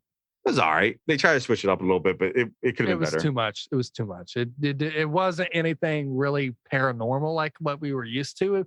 To me, no, they were trying to do something like The Witch. Possessing. Yeah, it was trying to do something like The Witch. Witchcraft. Yeah. Yeah, it was all right. It wasn't bad, but it was all right. It was better than Texas Chainsaw Massacre. Yeah, but I do like scary like this. I watch more of these movies than action or comedies or anything, just because I'm weird and I like weird shit. Yeah, same. It like you got to think outside the box. Some fucked up shit to do this, Yeah, it's all about balance. If you only consume that shit though, then when you watch really like. That's the one issue I have sometimes when I see people talk about all shit movies. And they're just like, oh. Like, I love South Park. I love Archer. I love even Good Doctor and House. Like, there's a balance in TV shows and shit I watch. But if I'm gonna sit down and watch like a movie, no. Not watching, anything that has to do with love, really, because it all ends the same. It doesn't. This might have to be another podcast. We'll talk about that because I watch all movies. I watch them all. Real quick, without having to go into it. What did you think about the Peacemaker series? It was phenomenal. Yes, that's phenomenal. One thing. At some point, we'll have to talk about. Best thing DC's done. John Cena is a better actor than The Rock. I'm gonna say that. He's starting to show a little more range. Absolutely, definitely is. This generation's aren't. I think he's this generation's like Arnold. Like, I think he's better than Arnold, personally. Well, but with the it's early. It's early. Yeah. It's still early. But as far as like his bit, he has more range. He's been funnier in comedies. He's been serious. He's been doing Marine. Yeah, he's been doing.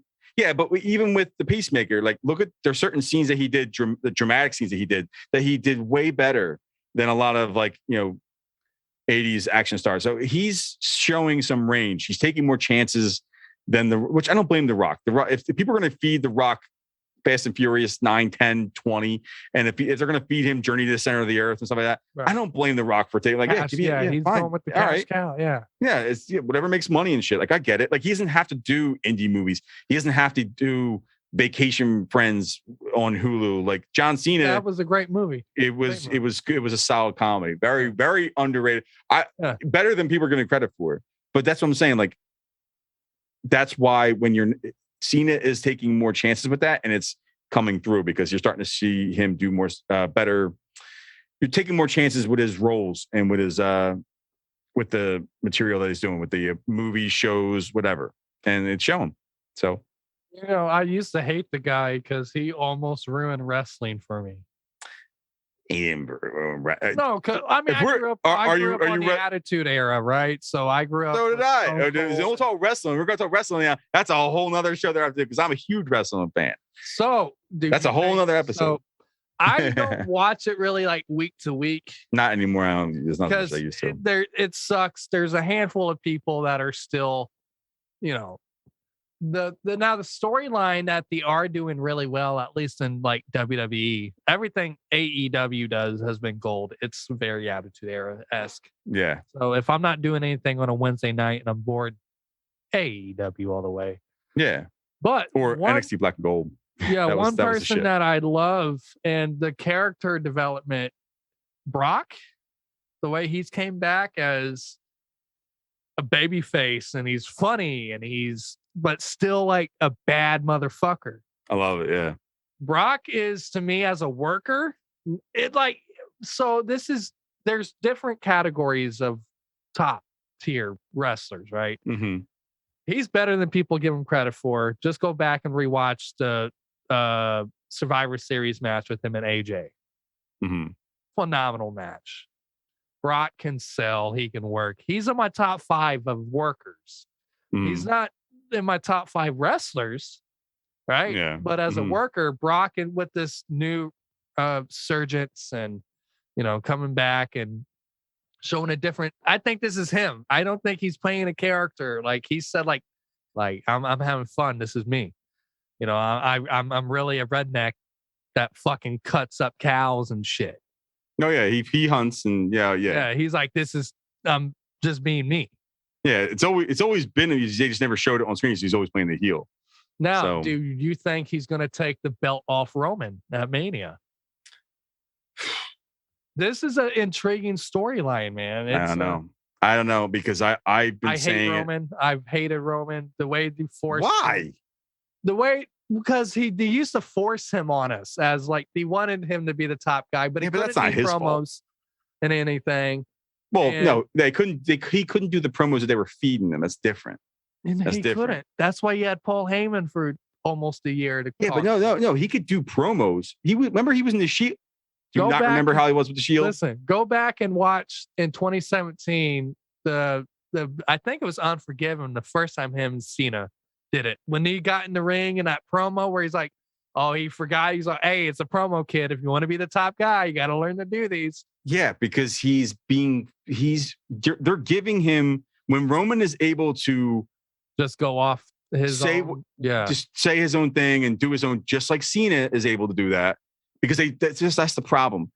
They have certain guys now, back in the Attitude Era, they let guys just wing it. I mean, there would be like points, like, hey, you have to go out and make these points. But you know, but they didn't write scripts the way that they do now. Now there's so much control, and they don't let guys show their personality. There's only certain guys. There's only certain guys who they allow, and Cena is on that list, and there's only a few other guys who's on that list who can do that. And Roman at the time, and even now, like, was not on that list. Everybody else, 98% of the roster was fed scripts that they have to literally read from and memorize for the night. And they're written by 20 people with constant rewrites. And then he's saying shit like, oh, Jack's gonna climb the beanstalk. And he's like, what the fuck are you talking about, man? And like, back in the day, it was only Vince and Patterson and Briscoe. Yeah. Right. Yeah. And that's when only a few people. It was the best. They weren't even right. They were basically saying, say this and that, and they would go out there and they would just wing it. Yeah. No, you had to learn. In terms of like the storylines, like they were writing like, this is, I don't know, man. Plus, it didn't have shareholders back then. Yeah, it wasn't a publicly owned company. Different now, game now. Yeah. Roman is a solid worker, a very solid worker. Roman is great solid. Athlete. Yeah, he can do shit can work. In the ring. Yeah. He can absolutely work. He's a great worker, and he's not great on the mic like Cena, but he's solid on the mic. This new character he's got, he doesn't have to say a whole lot. Perfect. Neither did Brock. Brock didn't have to say shit either. Back when he was the Beast, Brock didn't say shit. Brock had Heyman for the long. You talk about Brock, but Brock he didn't need Heyman. He didn't need him. But how long did he have Heyman for? Almost his whole career. Exactly. But you're forgetting that. But then you're saying, oh, they got to give Roman Heyman because you can't be on the mic. Brock was criticized. That's one of Brock's biggest criticisms was the fact that he had no mic skills, because when he's all big and then he talks on the mic and it just sounds goofy and shit. They had Heyman talk for him his entire career. But why is he given that free pass and Roman's not? It's because they handed Roman the keys. That wasn't his fault. Because back when he should have won the Royal Rumble the first time, everybody was backing Roman. Is that when Triple H won? Yeah. Everybody was cheering for him. But all of a sudden, because they wanted to wait until the following year, once fans figured out that they were pushing him, the fans were like, well, I'm smart. I'm not going to cheer for him now. Why? Well, because they're telling us to.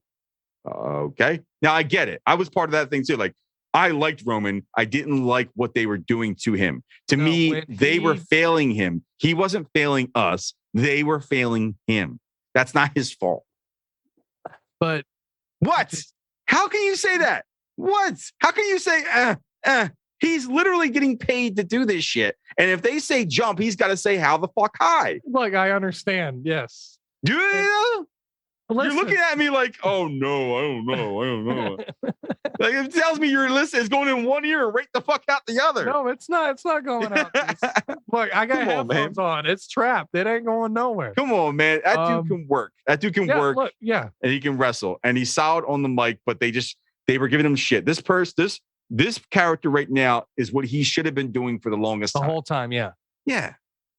Now, Roman's solid. Just like people hated on John Cena. And now that Cena's out of wrestling, they're like, well, Cena was actually pretty good. I'm like, yeah, you motherfuckers. Of course he was good. I joked around about him.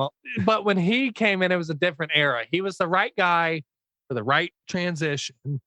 I think Cena is one of the greatest champions, if not the greatest champion of all time. He's still carrying that company on his back, and he's part-time. Yeah. You know what I mean? Like, he still represents WWE. Yeah. So, exactly.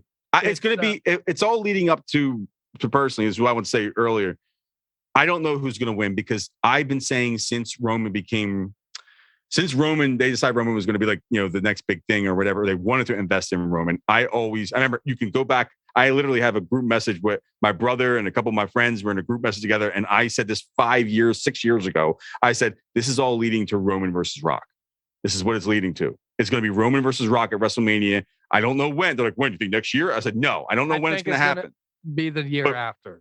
It won't be this year, but Rock will do a program. He will do something to Roman as a head of the table match. Like, it's going to be family versus that's you're the not intrigue. The guy. I'm still. Wait a minute a second here. This is our family. Wait a minute. I make more. I'm bigger than you. Like, Yeah, I wouldn't be surprised if this, but I did this, but I'm worldwide, motherfucker. Like, yeah, I wouldn't be surprised if it's not just one Mania. I wouldn't be surprised if it's three Manias in a row, or if there's three Manias spread out.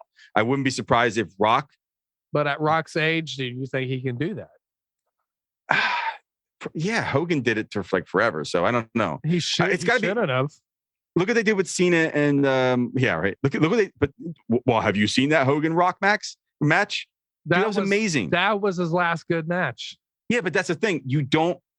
If you know how to work, that is a perfect example of just because you great don't workers. They're not the best best wrestlers, but great workers. Great workers. And if you know how to work a match and work a crowd, you can have a good match. Doesn't like literally that it's money right there. Before they even did anything, the tension when they were looking and the light, dude, just standing in the middle ring and looking at the crowd, you seen the bulbs. If you mute that and watch it, you still get goosebumps. Hogan was the baby face. Hogan was the baby face. Rock was baby face. Hogan was the heel. Came back as Hollywood. They literally had to change in the middle of the match, and they knew it. And if you watch the biography thing on the match on W Network, they talk about how they basically changed the script of the match because Rock and Hogan knew they had to change. They were like, we got to change. Do you know that they were supposed to continue the NWO angle after Mania? Like that was going to keep going. They didn't because it was watered down as fuck. It wasn't. Yeah. But because of that match, because of the response that they got, and because everything, they changed how they were doing it. He did the Hulkamania stuff. That wasn't scripted. They did it on the fly. And it's like after that match, all of a sudden people ate that shit up. People blew up when Hulk came up. Like exactly. So that's what I'm saying. Like just because Rock is a little bit older doesn't mean that he can't have a solid match. Do I think he can do 3 Manias in a row? I don't think so. Do I think he can do 3 overall? I don't know. Think Taker came back once a year. Yeah, and had phenomenal matches. I think Rock's gonna lose. I think Rock is gonna beat Roman at first, and I think Roman is eventually gonna come back and then beat Rock. So it could be like a Cena and Rock. That's exactly. Rock is gonna put Roman over like he put Cena over. Rock isn't gonna have a problem doing that, and it's gonna. But if you come back immediately and Rock immediately beats Roman, or I'm sorry, loses to Roman, it's like it doesn't feel earned. It's like, okay, all right, really? Like people are going to turn on Roman. But if Roman loses personally, first, Rock was going to come back at Survivor Series this year because he advertised it was The Rock's like 30th or 25th anniversary. And then when that movie came out that he was in, Red Notice, the egg, Vince is like, yeah, Rock gave me this egg. He was like backstage and it got lost and he's like, oh, Rock's going to kill me. I was thinking Rock would make his appearance. Maybe they're teasing it. It may be after this Mania or the next night on Raw. It might be that. Because the first Raw after Mania is always the biggest Raw. Better than Mania. But before I'll let you get off, but if you can, off the cuff, 5, you can't say number 1, 2, or 3, 4, or 5, but 5 of your all-time favorite wrestlers. Oh, I know. I'm going to have to go over a little bit. I talk about this all the time. Taker is number 1, without a doubt. I'll put a number on that one. Bret Hart is number 2. Okay. That's always been, to me, it's like 1A, 1B. But I don't even want to say number 2. It's 1A, 1B. Taker and Bret are always my top 2. Oh God, 3. It's a mix. Jake the Snake Roberts is up there. Rowdy, methodical, but it was all mind games. And I mean, talk about the mentality of a wrestler. Like he's perfect. He is perfect. Speaking of Mr. Perfect, Mr. Perfect is up there. Roddy Piper's up there. Macho Man Randy Savage is up there. Ricky Steamboat's up there. Shawn Michaels is up there. How can I forget? Stone Cold. Stone Cold is up there. It's number 3 probably. So it's probably Taker, Bret, Stone Cold, Jake, and then Mr. Perfect. Roddy Piper. No, probably Piper before Perfect. It's Jake, then Piper, and then Perfect is up there. Rock, obviously. HBK is up there. I love HBK as a wrestler, as a personality. he was a dick back in the day, but he's cool now. But like, yeah. Oh, I mean, got like two different lists. Like if I'm going like in ring, I say Sean's the greatest in ring performer. Performer. Yeah. Performer. And from bell to bell, Sean. Not wrestler, but performer. Yeah. Performer. Yeah. Yeah. Probably. Kurt Angle, I put on that list as a performer. Yeah, he's up there too. It's a good one. Intense. It's a very good one. AJ Styles is phenomenal. Yeah. He's like a modern day Shawn Michaels. I even love Randy Orton as a he's smooth and it's just effortless. As a worker, yes. As a worker, but man, he could have been so much. It's amazing to think that he had the potential to be even better than he was. But I feel like his characters and his promos that they gave him and the way was very sort of like blah. But he didn't start doing good promos until the Fiend angle. Yeah, that's what I mean. It took that long. I don't know. It just. I guess number 5, real quick, Triple H, because he was methodical. Never a bad match. Never a bad match. I argue. I would say never a memorable match. I love Triple H as a person who runs NXT. Okay. A person who think about it. Person who runs NXT, the mindset of the wrestling business, he is amazing. Yeah. As far as a heel, he was great as a heel. But how many times do you remember Triple H as a babyface? Not much. The only how many matches? Match that I go back and watch of his is the Hell in a Cell with Taker when Shawn and that wasn't even a great match. That wasn't people. No, but Taker argues that Taker says, "Oh, that's a great match," and I listen. I respect that, but everything. Because but of to the story that I was being told. Story, but there wasn't. To me, I'll take Taker versus HBK 1 and 2. The first one, Sean, both of them are. The first one's great, but both are greatest match of singles match of all time. But I'll take 1 and 2 over those 2 Triple H matches any day. Well, the first one was but the Hell in a Cell was one that I liked because Sean added to it. Sean is the thing that does that.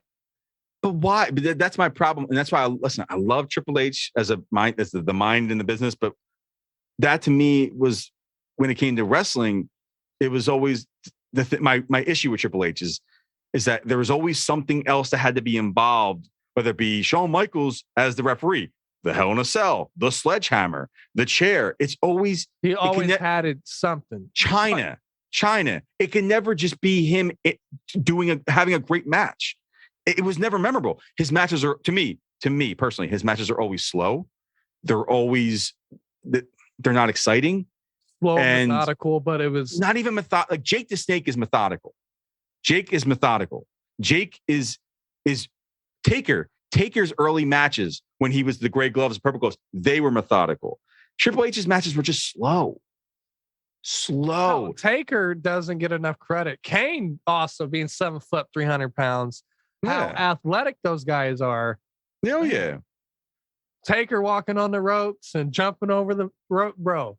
The character was intriguing, and the way that those matches happened, the pace of them, they picked up as they went along. You were always interested, and you could have a good match. As Taker had his match with Brett, and he always said, "I'm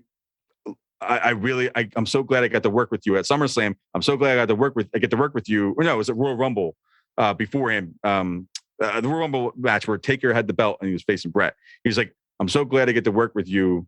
I think it was it that? I think it was Taker versus Brett first at Royal Rumble.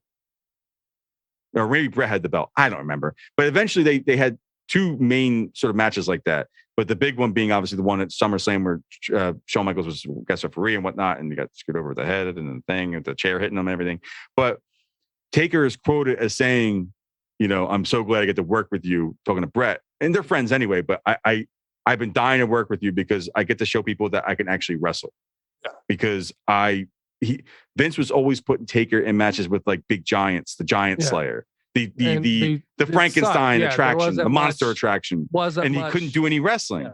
Yeah, so that's why it's like, I mean, Brett couldn't have a bad match with anybody. Brett could have a good match with a goddamn stick, and you watch it and shit. So that's why I love Brett, and his matches are amazing. But like, yeah, they were always at least intriguing, even when they weren't the greatest matches.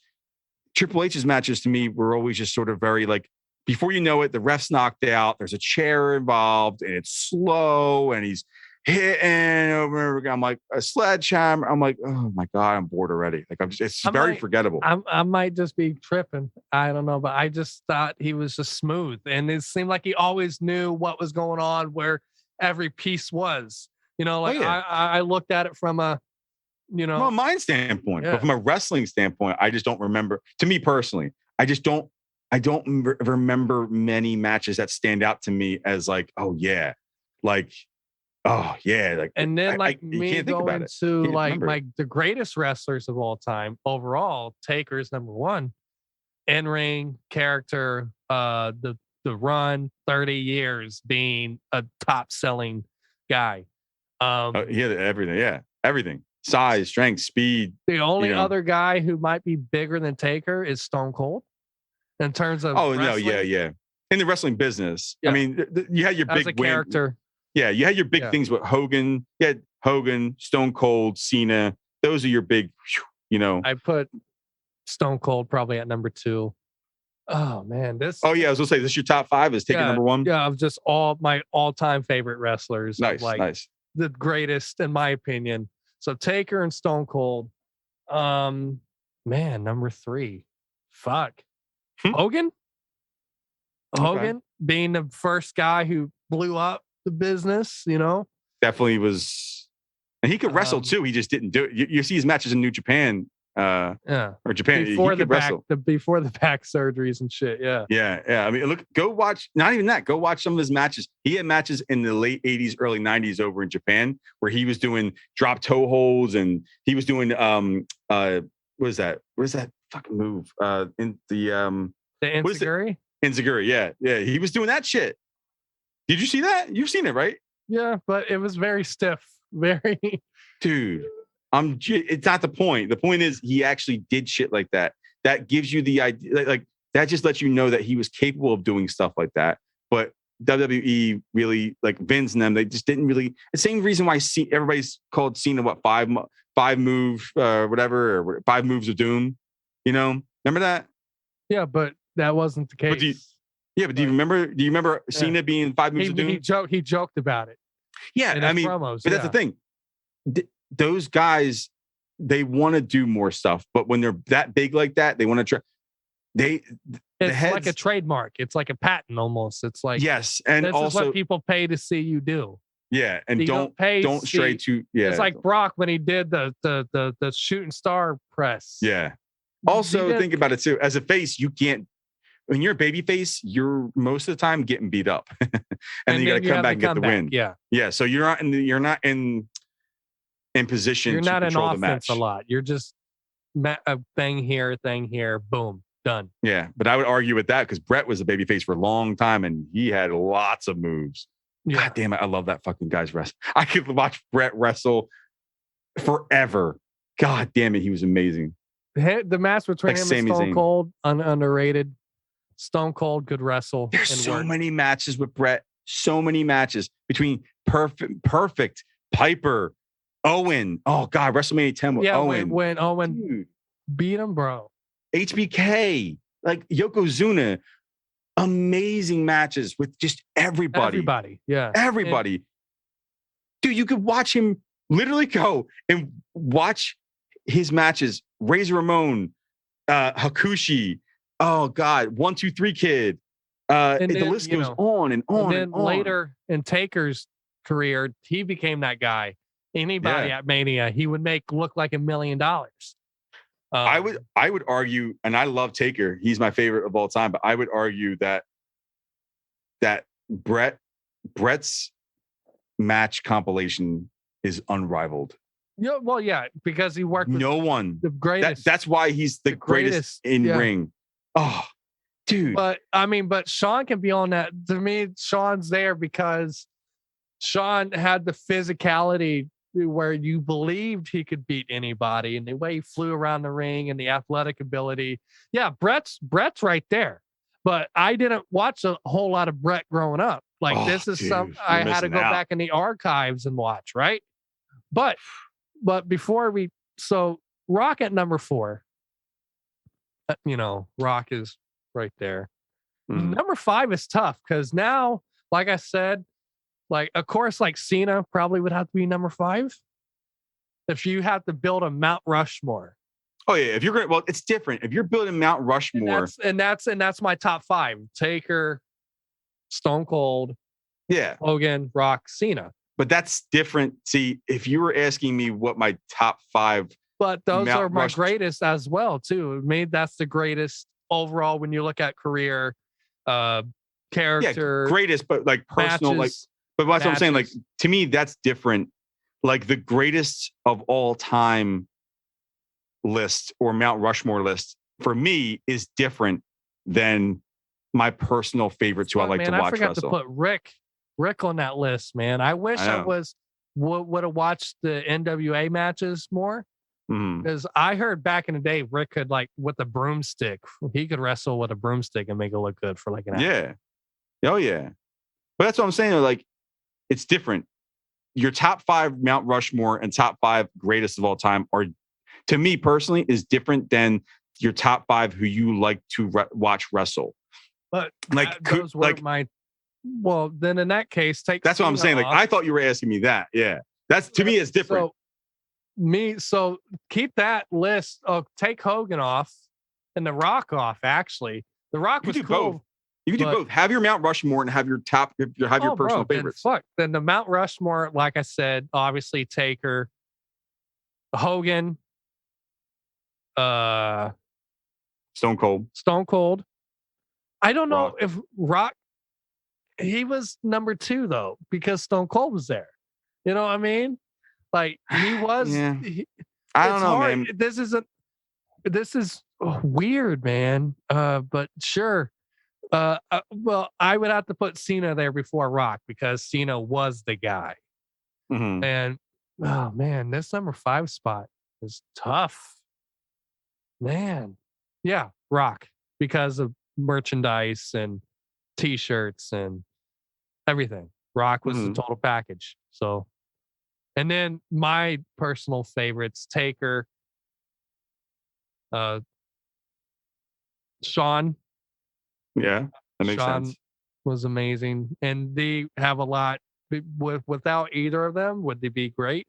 I don't think they'd be as great as what they were. The matches they've had catapulted their career. Yeah. Even though Taker almost ruined Shawn's career and when he flipped him and his back hit the casket. Yeah. That's when his back first. His disc and everything. Yeah. Yeah. Oh, man. Believe it or not, I've always loved to watch Kurt Angle. Oh, yeah. No, I 100% agree. That's... Bell to bell, Kurt Angle was just as real as it fucking gets. It's one guy I would love to see him wrestle was Kurt Angle. One person that doesn't get enough respect, but when you look at his matches, they're fucking solid. And he's not on my list, but he's an honorable mention. And you might laugh, is Shane McMahon. Yeah, he's good. He's like the other guys. He's got like the big stars. Like he's maybe not be the greatest in-ring performer, but he's, because he didn't do it on a regular basis. But yeah, every match he does was awesome. Yeah, because he was a risk taker. He could take bumps. I mean, yeah, Shane's underrated as a performer. Yeah, it's underrated. Yeah. So that's 3, right?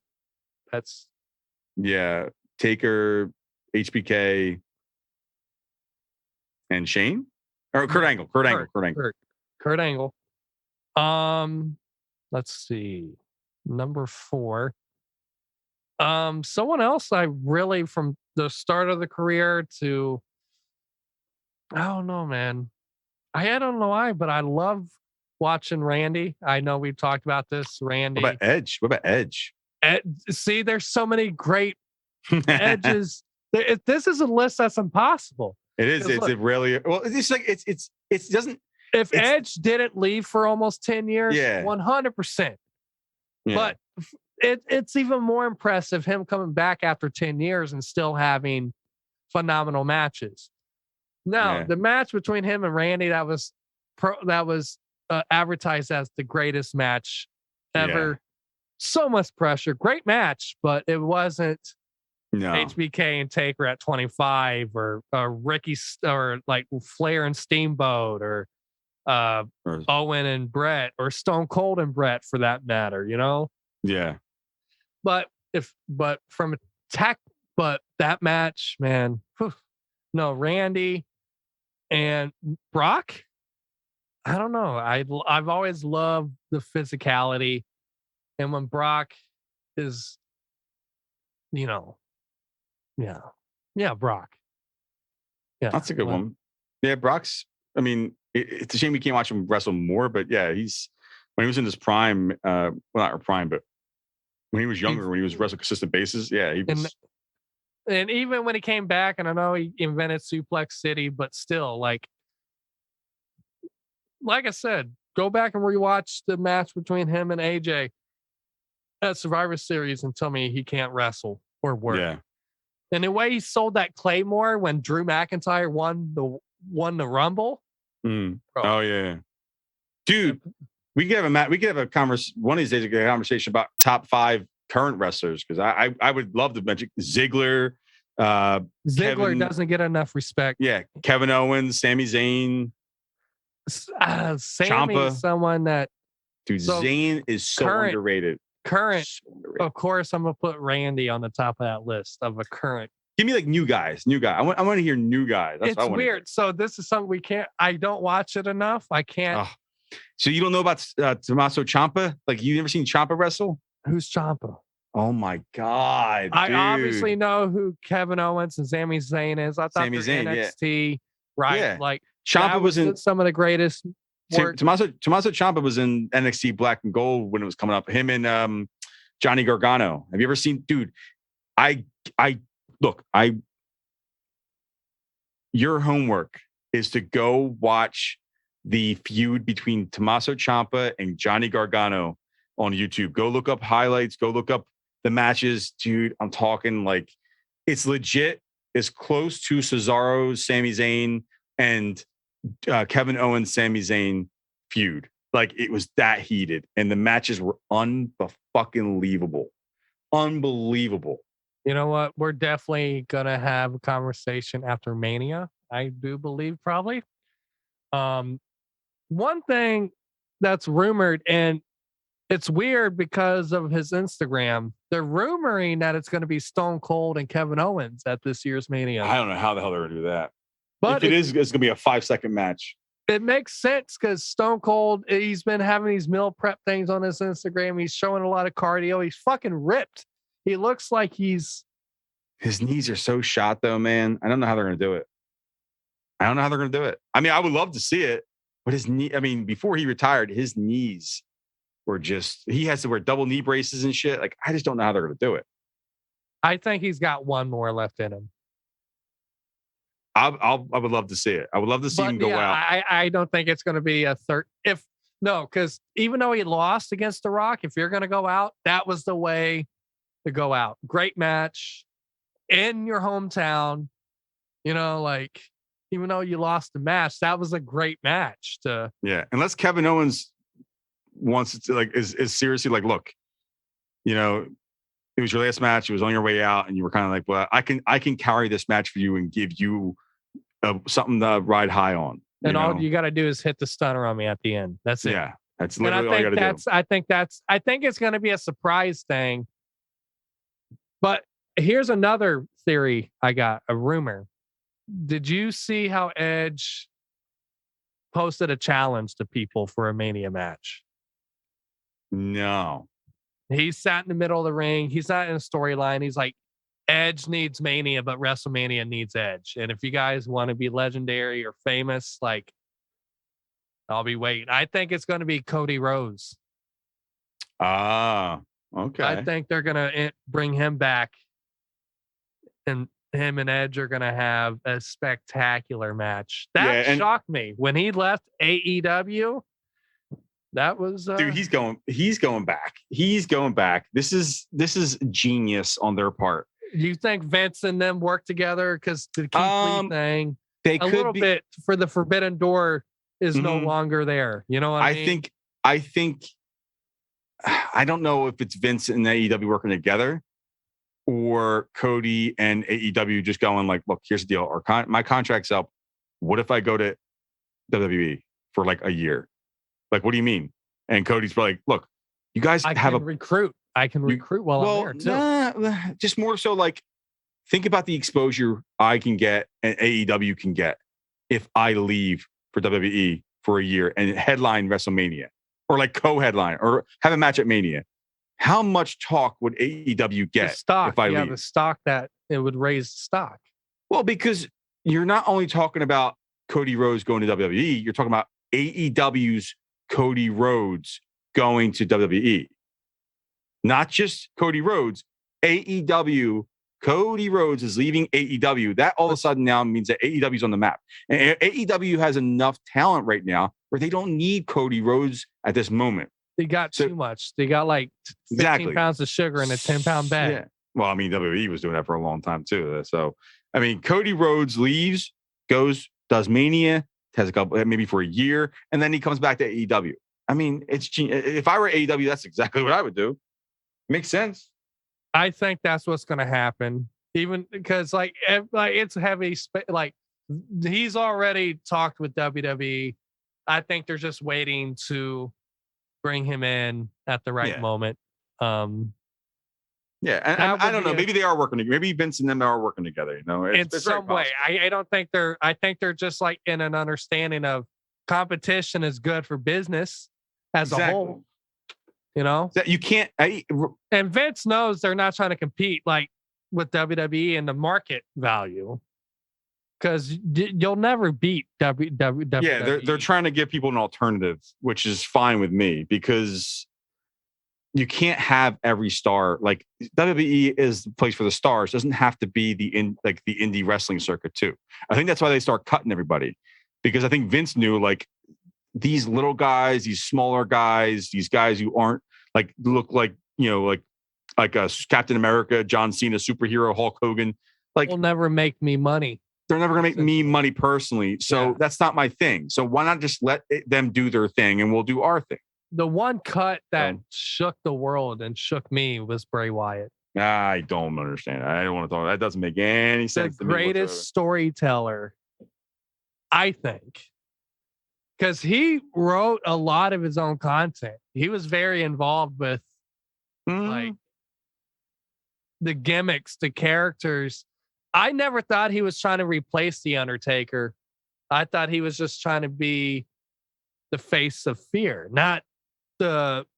He was trying to be the new Phenom-ish, that character that is not just... they're not just a wrestler. They're something more than that. It's like a movie almost, you know, it's that deep. So I agree with that, but unfortunately they didn't do the character justice. Where do you think he's going? When and where do you think? Because it's been almost over a year, probably. No, he's got to go. To me, he's TNA. There's no, you can't do that. You can't go to AEW. They already got too much. Then if I were AEW, I'd cut people. You can't go to TNA. He's too big. You can't do that. To me, it's either it's back to WWE.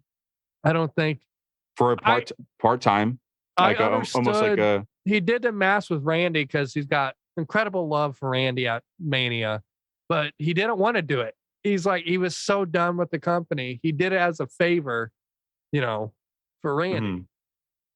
And that match didn't make sense. We watched him walk down a tunnel and generate back. And stupid. The match between him and Seth Rollins, where he took like 20 curve stomps and kept getting up, but yet one fucking RKO. That's the thing with the Goldberg match I didn't understand. That was changed on the fly. The Fiend was supposed to win, but Goldberg's like, no, I'm not losing to him. I'll lose my credibility as the superhero to the kids. Goldberg is a fucking dick, and he sucks, and I'll say that. He ended your favorite wrestler's career. Damn it. I know.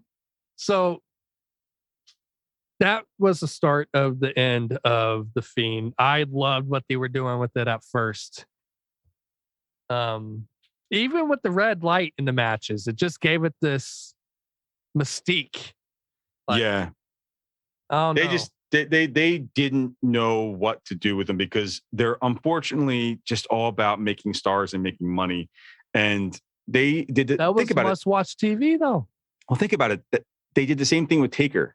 Early in his career, I was extremely frustrated as an Undertaker fan. I was I've always been a huge Undertaker fan.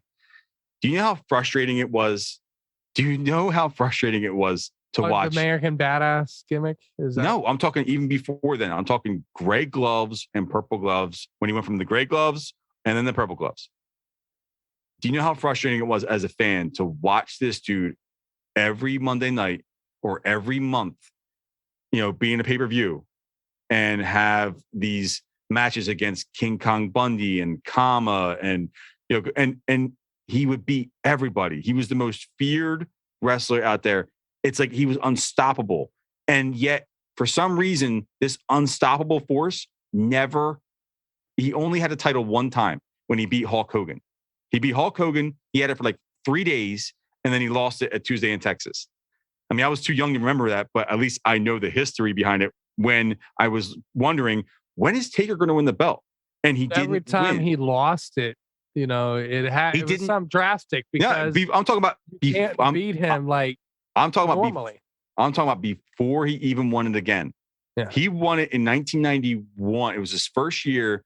He debuted at Survivor Series. The following year at Survivor Series 91, 92, whatever, he beat Hogan at Survivor Series. Yeah, he won the belt. But Rick helped him with the tombstone too, right? Yeah, with the chair. Yeah, which is fine. Which is fine. That happens. But it's Hogan. But then he lost it almost immediately at Tuesday in Texas. It was ridiculous that he should have lost. They should have built up to WrestleMania. It was stupid why they lost it that early. Whatever. He did not win the belt again until that was 1991. He won the belt. He did not. He did not win against Psycho Sid at Mania. 1997. 6 years later. He won the belt in 91, and then he was the most popular wrestler. He was the most, probably, if not one of the most popular wrestlers at the time. I mean, when they did the Survivor Series match where he filled Tatanka's spot, when Lex Luger was the All-Americans versus the Foreign Fanatics, dude, when Tatanka got taken out by Yokozuna and shit, go look up the YouTube video. It's like our fifth member will be, and also it was like, bong. The crowd went completely nuts, and he walked out in the trench coat and stuff, the coat, and then the hat and everything, and he comes out with Paul Bearer, and then he opens up his coat, and there's the American flag. Yeah, dude, people went ape shit. I remember I was like, oh my god, like this Grim Reaper character is now fighting for the USA. This is going to be nuts. And that match was one of the greatest things I've ever seen. It was still the character. And that's the thing he was so good. Even when he would do things outside of Taker, it didn't feel like he was breaking character. Because he only did it. He didn't go around waving the flag. All he did was open up his coat. It was very subtle and very small. But I'm just talking like his whole career for it. Well, yeah, but that's what but that's what I'm saying. I think that was 1994. Or no, 3. Yeah. 1993. He was huge. He didn't win the belt until 1997. And fast forward like 30 years later after watching The Last Ride, he is the most American patriot wrestling had, so. But think about that. You want to talk about Bray Wyatt being frustrated with Bray Wyatt. Like that's very similar to what they did with Taker. And Taker was frustrated too. He even, remember his shoot interview he did? His shoot promo he did when he was all pissed off. In the all black, he's like, I stayed while people went for greener pastures. I watched as people won the got title shot after title shot after title shot, and then I stuck around, and then I watched people go for greener, basically getting paid money. He could have went to WCW and he didn't. He stayed. That's what he was saying. I wish would have happened with Sting and Taker. Just a visual. Oh yeah, the long walk and have Sting come down. They fucked up. Fucked up. Even WCW would not win. They would still have Taker win. All you had to do was do what you did with Cena and Rock. That's it. you basically have a program once every WrestleMania for 3 years. That's all you had to do, because they probably couldn't decide on who could win. Vince is not going to have WCW. Yeah, exactly. And then you fast forward, and then by the time they got to that age, what do you do? It's like, what does Vince say? They're too old now. Can't do it now. It's like, all right, well, they missed the boat. Last match, real match, was good. Like, even his last singles match, like at Mania. I know he did horrible tag team matches, but you know, Taker might have stayed around a little too long, but he still had a good match here and there. Yeah, it's a shame. His health, his injuries caught up with him a little bit, and they kind of slowed him down a little bit. So he wasn't. But he went and got his hip replaced and came back all shredded again, which is crazy. Right. It sucked.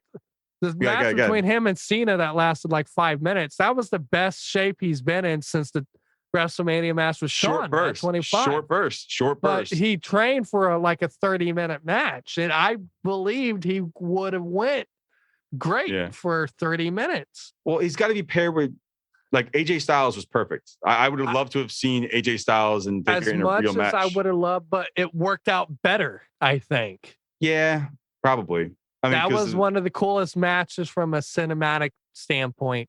Yeah. Ever. I was nervous at first, but it turned out to be like, that was a good match. A great match. Yeah. I mean, it is what it is. He's in the Hall of Fame now. He's getting inducted, and it's cool. I'm watching. I'm not watching SmackDown, but I'm gonna watch because I'll be working that night, so I won't get home till after 10 o'clock. So maybe when SmackDown's over, I can keep the Hall of Fame. There you go. You might have to audio, like you might have to split this up and make one the horror movie stuff and then the wrestling thing. Huh? There you go. 3 parts, because one thing I'm learning, 45 minutes per episode. That's about the money maker right there. I used to go over, but that for me as an editor too, that's a lot of fucking time to sit down and I'm cool though. But yeah, dude, I'm gonna let you go now for real. All right. But I'm glad we have a lot more we can talk about in the future. But oh yeah, absolutely. Man, as always, it's great. It's great talking to you, man. And, yeah, same, man. I wish you nothing but the best, and you as well, man. And if you want to tell my listeners how they can, find your pages and stuff, oh yeah, as always. Oh yeah, different take on YouTube, Facebook. There's a Instagram and Letterboxd, and if you're on Facebook, there's a different take. Movie Talk is the group. There's not just the page; there's a group that we just talk about movies all day, every day. So it's everybody's just in there. They'll post kind of like anybody can visit, but like, hey, I watched this today, and what did you think? And it's just so it's a good time. So if you're on Facebook, check us out, hang out there, and then check the channel out. Yes, sir.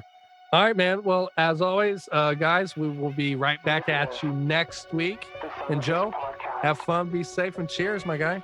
Cheers, man. Thanks for having me on, man. Yeah, always.